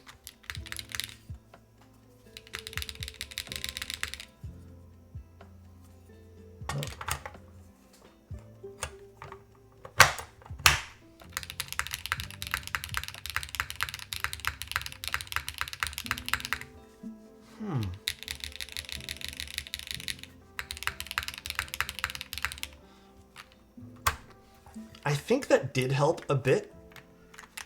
But hold on, I'm going to go back to the original first mounting that we had. So I feel like that was a better... Sounds a bit different, yeah. Compared to the Neo, once I get... I'm happy with this guy, we'll compare it to the Neo. It's being smart ass. I appreciate all the work you put into this because I feel like every time I pick up a couple of tips, I use it on another board down the road. Hell yeah, dude. I love that I can do that for you. I think that's also a huge part of these streams too, is if you happen to see something that doesn't work here, then you know how to fix it in the future. Okay, I don't love the silica mount, whatever those called, little dots there. I think I actually prefer these guys.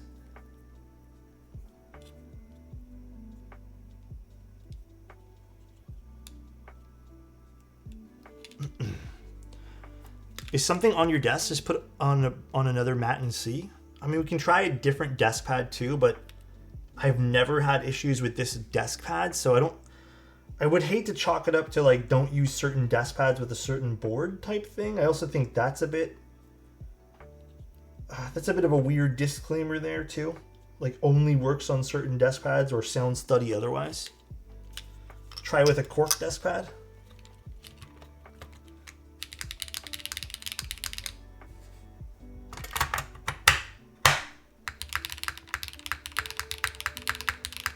Yeah, it still sounds rather hollow. The desk is curved. Okay, then, buddy.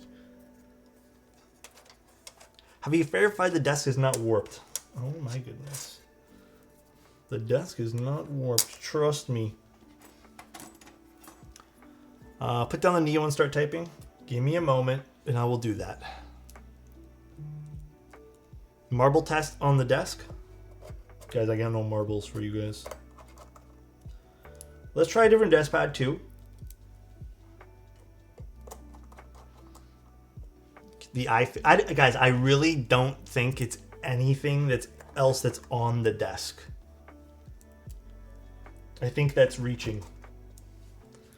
Because this is not making any noise. We'll go to a different desk pad.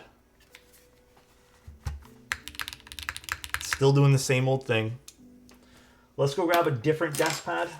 Let's see if it's the desk pad. I hate to say that. Because when I put down the Neo, just to show you guys.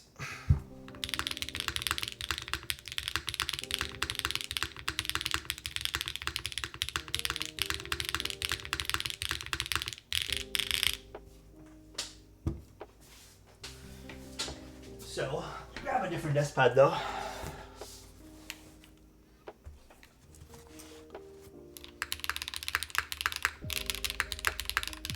Something's thudding inside. Like when you take this off, again, we'll take the top frame off here. Is the catch ball fully secured to the bottom case? I mean, yeah, everything should be fully secured. I'm pushing it all in. This is sounding fine.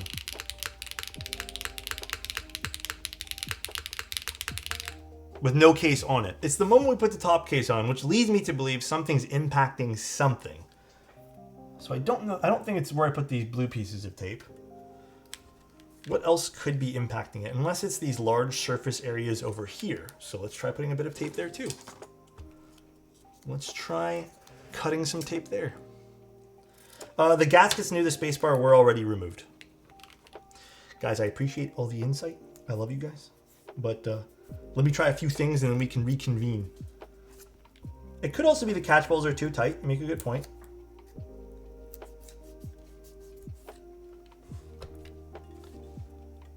Let's see.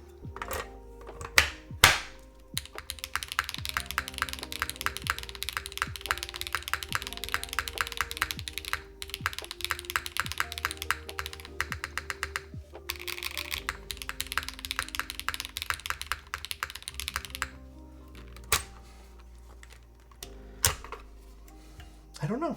I really don't. Is there anything on here that's not secured well?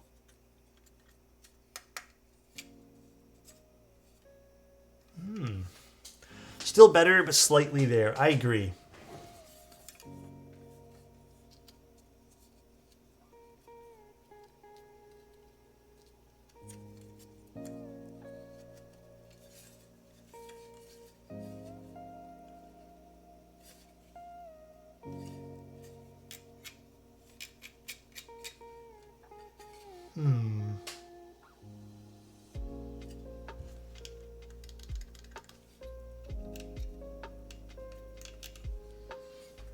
Okay, I have a weird thing I want to just try really quickly.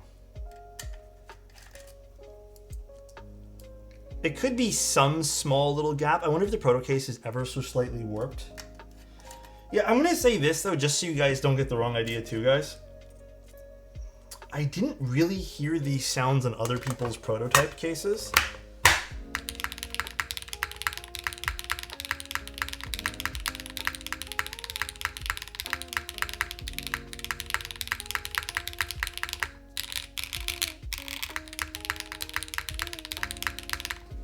Is that better? Or am I going crazy now?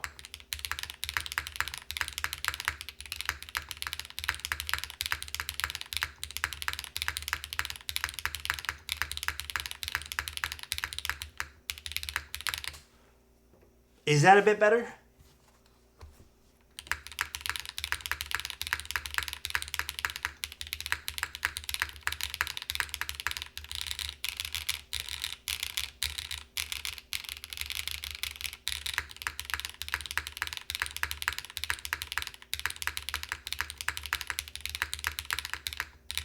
I still feel like I'm hearing a vibration of some sort. It's not the... Guys, I'm telling you guys, it's not the switches.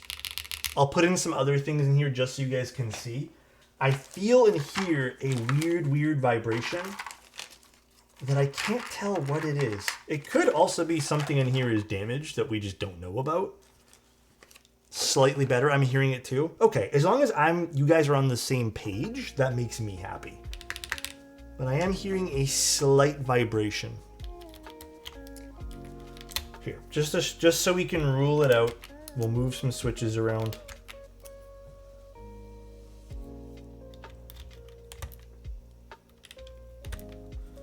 Put some cherry switches in there.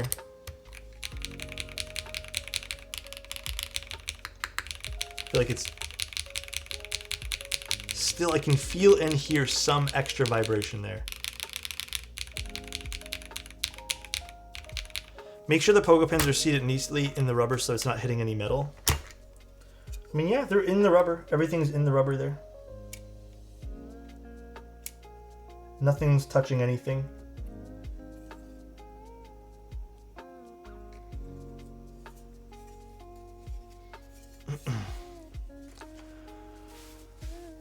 Use protection under the pogo. Use protection on those pogo pins. So just to show you guys too, there's like little pieces of rubber here that have to sit for the pogo pin areas, and that's where they're sitting on, making contact with everything. But I don't think it's that, to be honest. Like I said, I'm still trying to work through this myself here. I don't think it's anything to do with the base of this keyboard.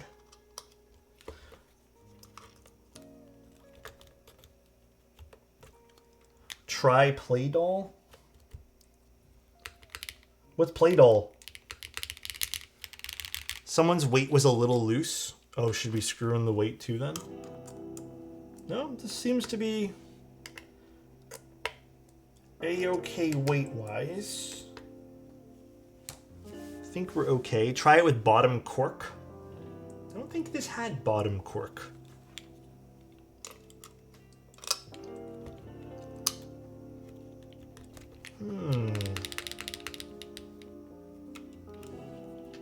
In theory, there's nothing here that's should be impacting anything.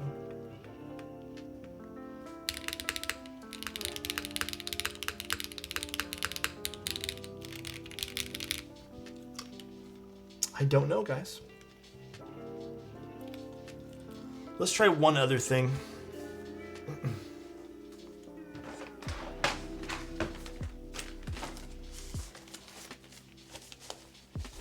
Should we just put a piece of like bottom foam in or something? Some Poron foam here at the bottom.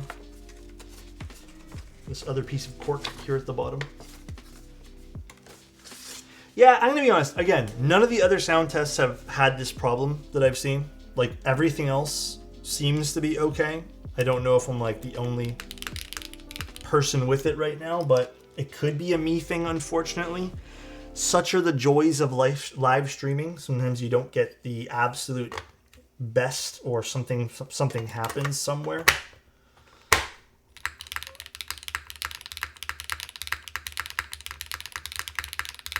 it could be something loose that I'm not. I don't know. I still hear it. It's still like painfully vibraty.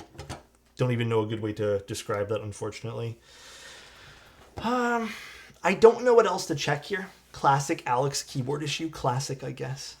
It could be something loose on one of these guys. We can double check that these are all seated properly too. But I apologize if anyone was looking forward to this. It's always never fun when this stuff kind of happens, right?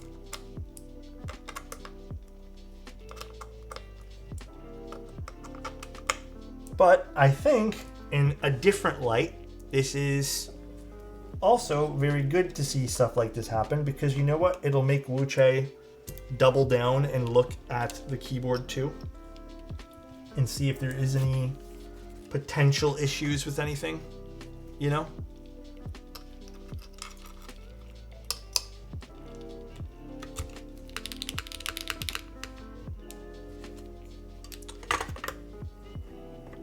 The scroll wheel cord doesn't seem seated. There's nowhere to seat them. They just sit there, pressure fit it. They're on cords too, so this shouldn't impact the board sound at all. They're on like little ribbon connectors. So in theory, they shouldn't do anything to the board. These just kind of sit here and then they get connected.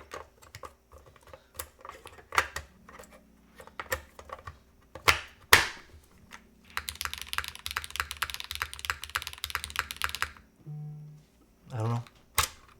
Maybe more audible on your end. I can barely even hear it here. Well, I'm telling you guys, there's definitely some sort of weird thudding there. And I don't think it's anything to do with this. Maybe we should double check if these are all screwed in good. It's one of these guys rattling around.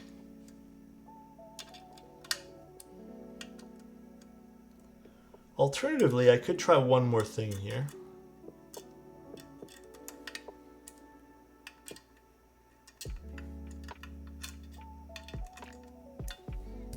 Okay, let's try this.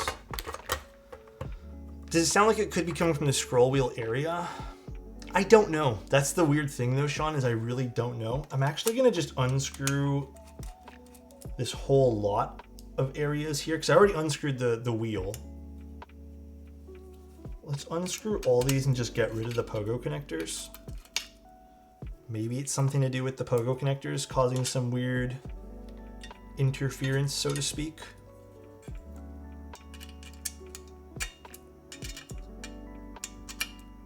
Oh, it's a different bit entirely, huh? Okay.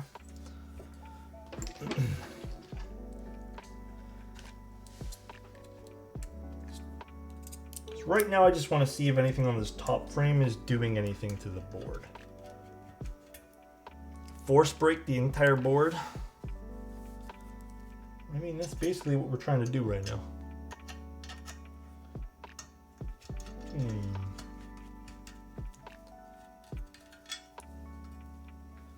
Let's get rid of these.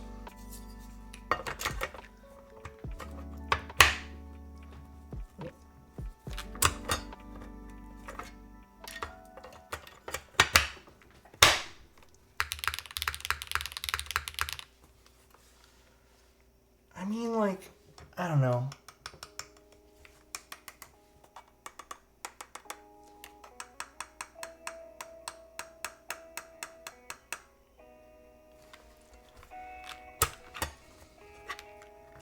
It's sharp. It's like a sharp sound I'm hearing exactly when I tap it.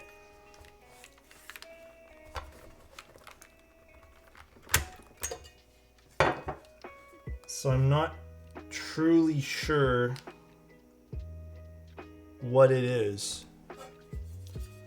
Yeah, we could also try doing these ones here too, but these should be fine because there's cutouts for here on the metal. Oh, different bit for this. I'm not too sure, everybody. Oh, I need to change my headphones. These are dying. It could have something to do with the catchball system, but I'm not too positive. Something loose under the battery compartment? I don't think so, to be honest with you. It seems like this is isolated to the top frame. Whenever I put the top frame on, something happens here. Okay, I'm gonna try a few more things here. Please be patient with me.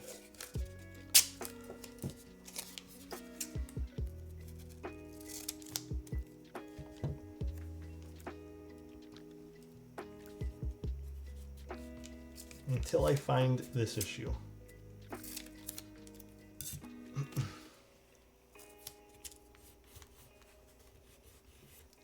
We are here. Thanks, man. Alex is very determined right now.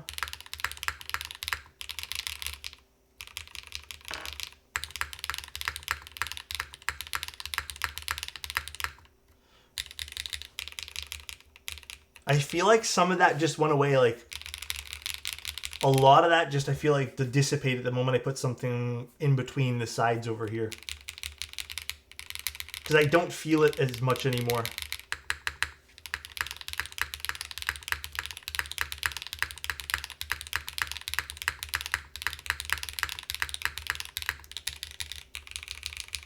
Yeah, that feels way different now.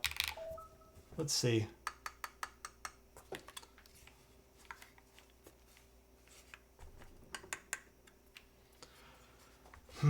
Maybe it is the top cover touching the sides.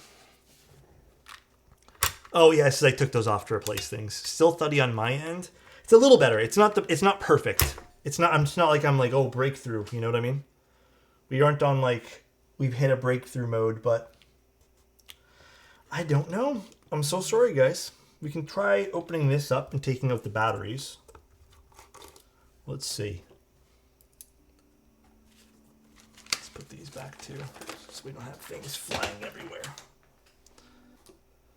Maybe the catch ball is too shifted towards the right. It could be something that's damaged of the catch ball system. It very well could be. I couldn't tell you guys.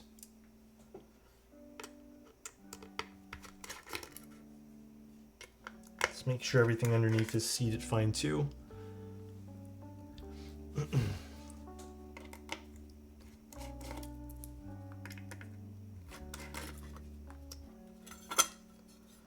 Yeah, I know everything's fine underneath.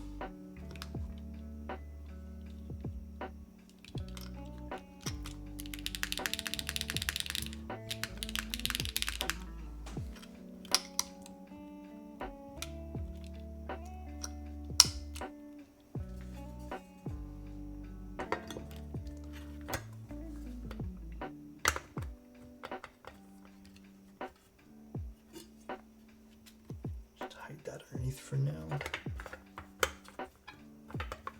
See, does it clip on weird?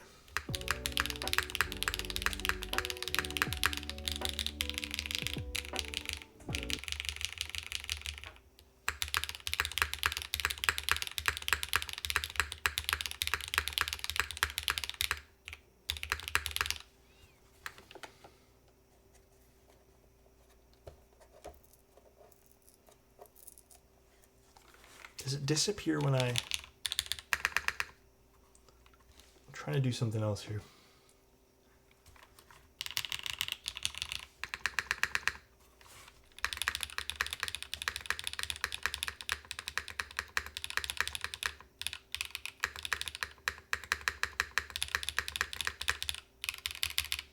Do you guys feel like it sounds different when I isolate? Or is the thudding still kind of there?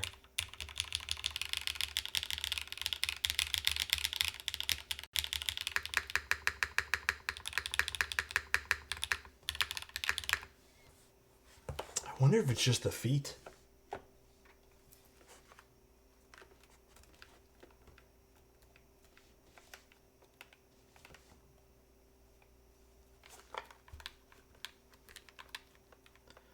Or you know what else it could be too? Let's try doing a few more things here. I keep losing this keycap. I mean, I'm gonna be honest, so far, as much as I love doing the tinkering bit, so far, maybe my experience is a bit soiled right now just because I'm not too sure what's going on, why it's having this thuddy sound signature. I'd like to say I want to base my, my thought process on what I've heard other people build, But right now, this is giving me a bit of a run for my money in terms of I'm not sure why my unit right now is sounding thuddy. Which, to a certain degree, you can take as, will my unit sound thuddy? What is the actual issue? Which is what I'm trying to troubleshoot right now. So I appreciate everyone's patience as we do this. But I'm not too sure. I'm really not too sure what's going on.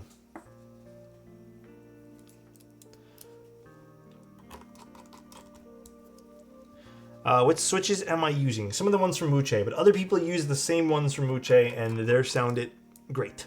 So let's get rid of all these force breaks. I don't think these are necessary or doing anything at this point here. I just wanted to test to see if anywhere else needed a force break. Win-win for us. We get more Alex. Thanks, guys.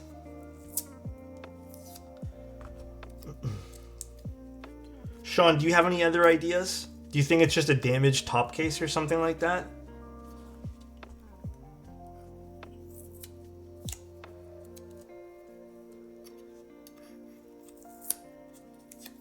I don't know if Sean's still sticking around here.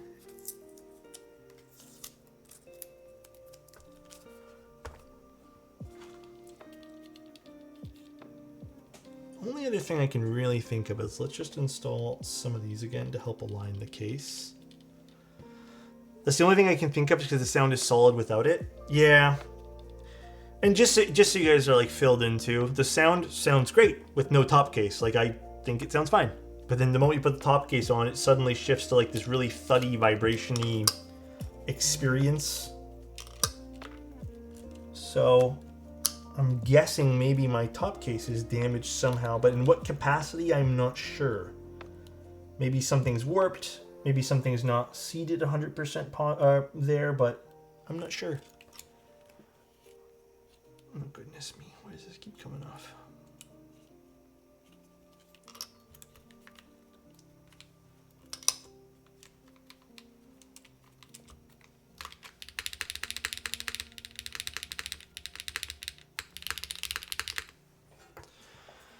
I mean, it could be something with the manufacturing of the top case.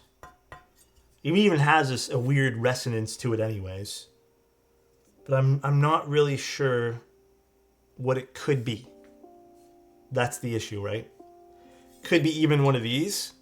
Something's off with one of these guys. Maybe the catchball system is bent somewhere, to which I won't be able to determine that, right? So I will say, even like getting this top case on to a certain degree is a bit troublesome.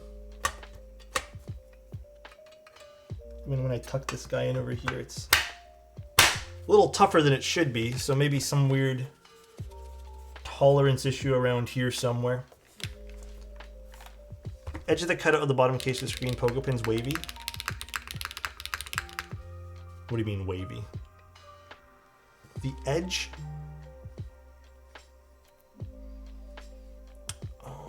Is the edge of the cutout of the bottom case of the pogo pin's wavy? What do you mean by that? Yeah, I checked them, Sean. I double checked them. They're all screwed in fine.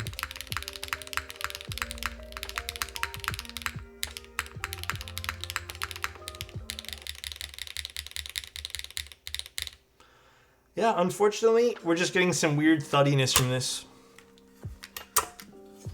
Weird thuddiness.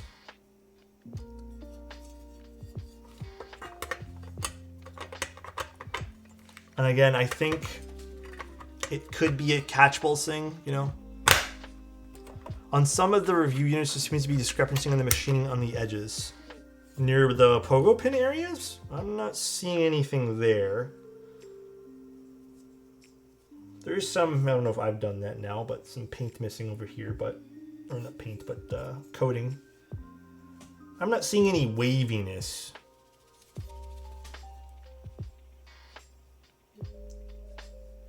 Yeah, I think something's up with the catchball system, or there's some sort of warping happening to the top frame. So here's, I think, the takeaway from this, because there's no point in beating our heads against this for the next hour, right?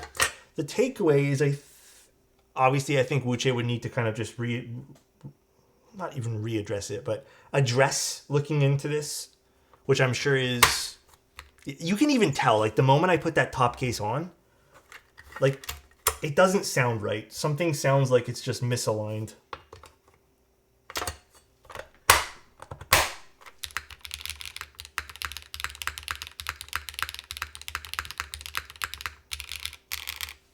So they probably have to look into it, which is, you know, it's a good thing that as much as it sucks for me for this particular build, I would have loved to be like, this board's cool and awesome and fits into this and have this really cool piece of content. I think it's also good to say that, hey, the experience was sullied a little bit by a misaligned part of some sort. I mean, I think even Sean being here, Sean works with Wuche, is good too. That way our experience doesn't have to happen to someone else. It could also just be a one-off problem. Who knows? But yeah, something seems a little off with the top case. I don't know. It doesn't make any sense to me. Anyways, I tried. I'm so sorry, guys, if this was a boring stream or you learned nothing from it. But I did try. I did give it my all here. Still a great stream. Yeah, it happens. This has happened a few times where maybe just a part doesn't work or something doesn't work. But you know what? If we can get a new top case out soonish, maybe we can just like move some streams around. And then maybe we can do a different plate altogether, right? Maybe we can do a different plate altogether. I still think the features of this board are fun and interesting. It's very difficult if you guys want my like personal opinion on what I think of the board. I don't know. I really don't know right now just because I'm not too sure. But I gave it my usual look-throughs of everything. It has to be some sort of warping on that. I'm just not sure. Really not sure.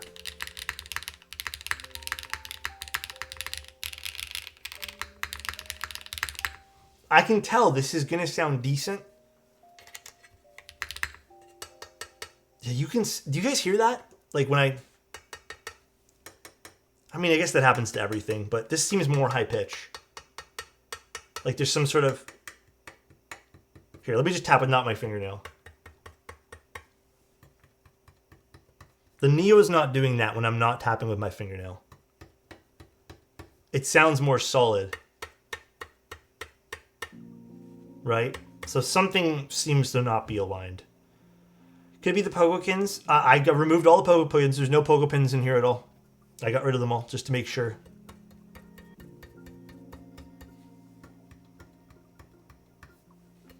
Sounds like Jeff's Cycle 8. Oh, what happened to Jeff's Cycle 8? Sorry, I must have missed it. Much louder than the Neo there. I think it's one of these. Hi, Key, I want to try something. I have a feeling it's one of these bottom connectors. This is a stupid thing I'm going to do, but last ditch effort. I had to force break around the top case. Very odd.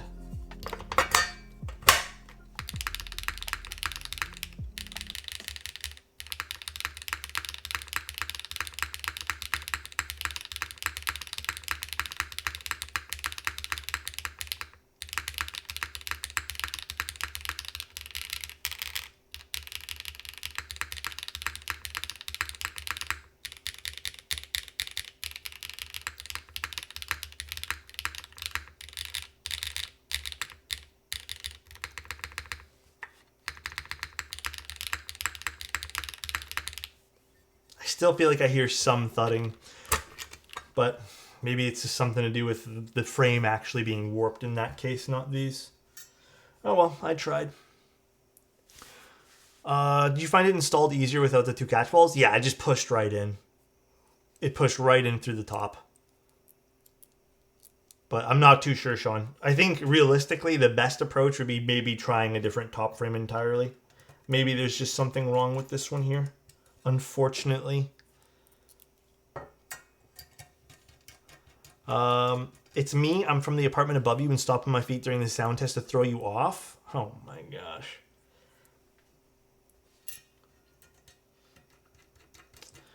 I have a pretty sensitive microphone when it comes to a whole spectrum of different sounds. I recommend, if you guys want, try using headphones. Not just like IEMs, but just the honest to God headphones to see if you guys can spot some different sounds too. If you guys can't take my word for it, because I wouldn't want to recommend you guys something that you guys are not going to want to enjoy either. Why is this so difficult to push in?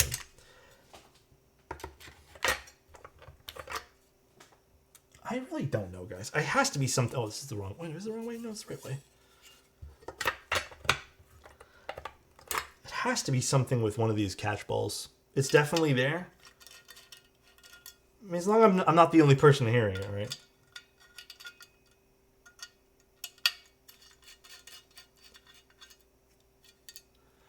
Could be a mismatched catch ball. It could be.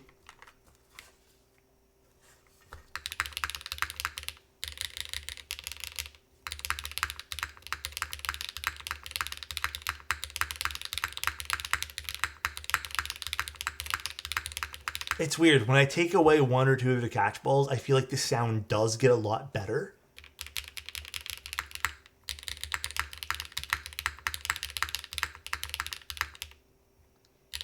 Yeah, but I still can hear the thudding. So, I don't know. Unless it's also the feet. Could also be this thing too. This like grate thing they have on the back. Causing some weird discrepancies. But we've already removed that. I'll remove it one more time just for funsies. It's a ghost issue. Yeah. Unfortunate. But, I mean, also the reason why we do these prototype streams in the beginning, so. Tapping the thing made me shiver.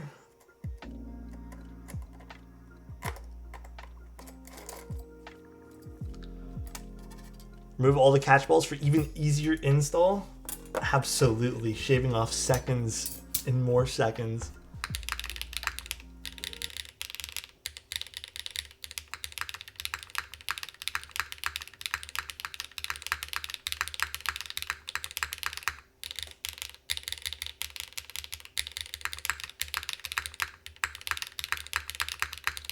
Is that better now?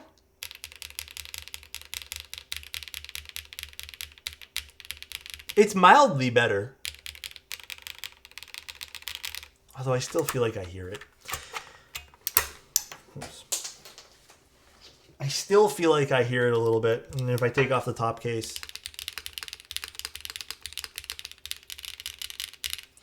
I don't know, guys. Let's just wait for a new top frame to come in before we jump to any conclusions. If the new top frame or just, I don't know, a new unit or something does the exact same thing. Oh, I have to put my headphones back in. Then we can be like, aha, keyboard fault, not actually build fault or fault of something. But until then, I think we just chill with all that stuff, I guess.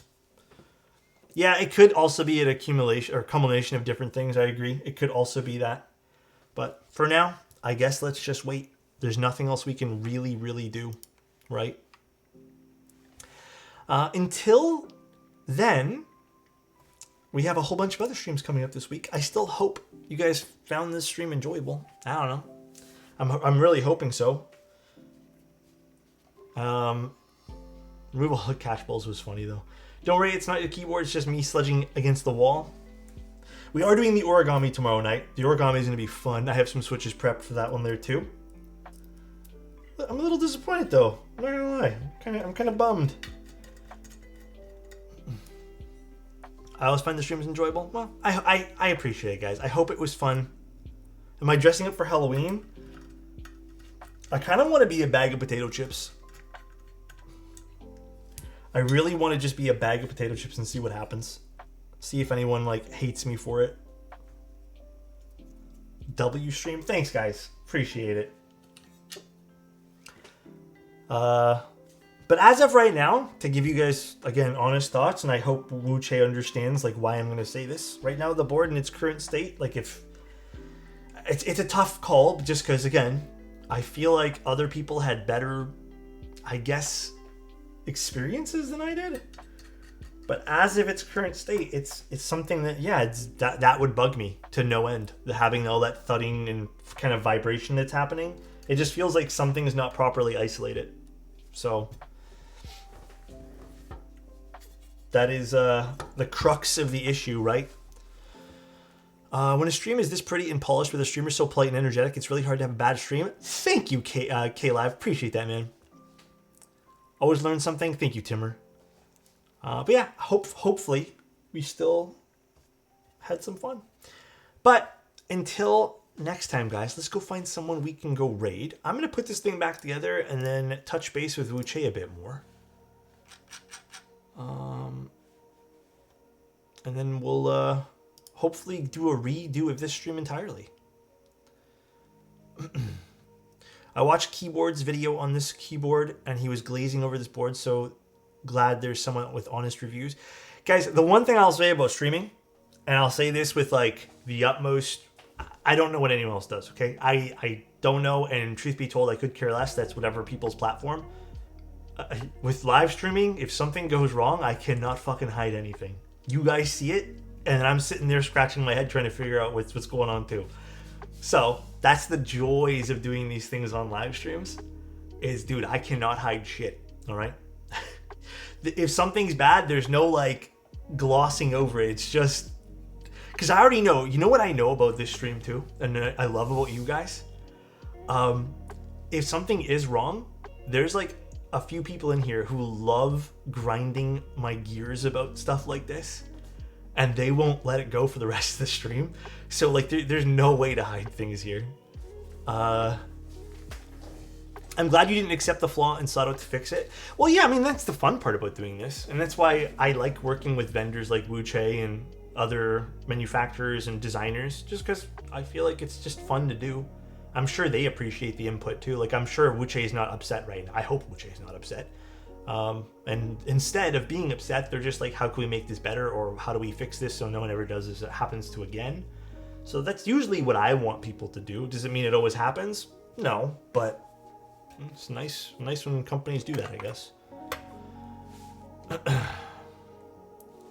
But yeah, as of right now, thuddiness equals no good.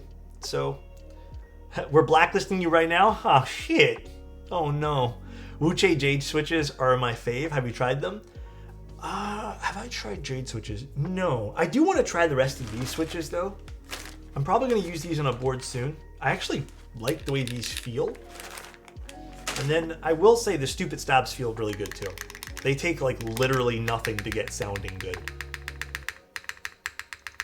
So I still enjoyed the Thud 75. God damn, you guys renamed it already. That's crazy.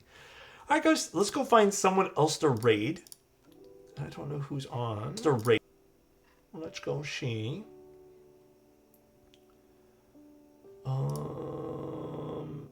think Stacy's building an Encore. So let's go see how her Encore experience is happening.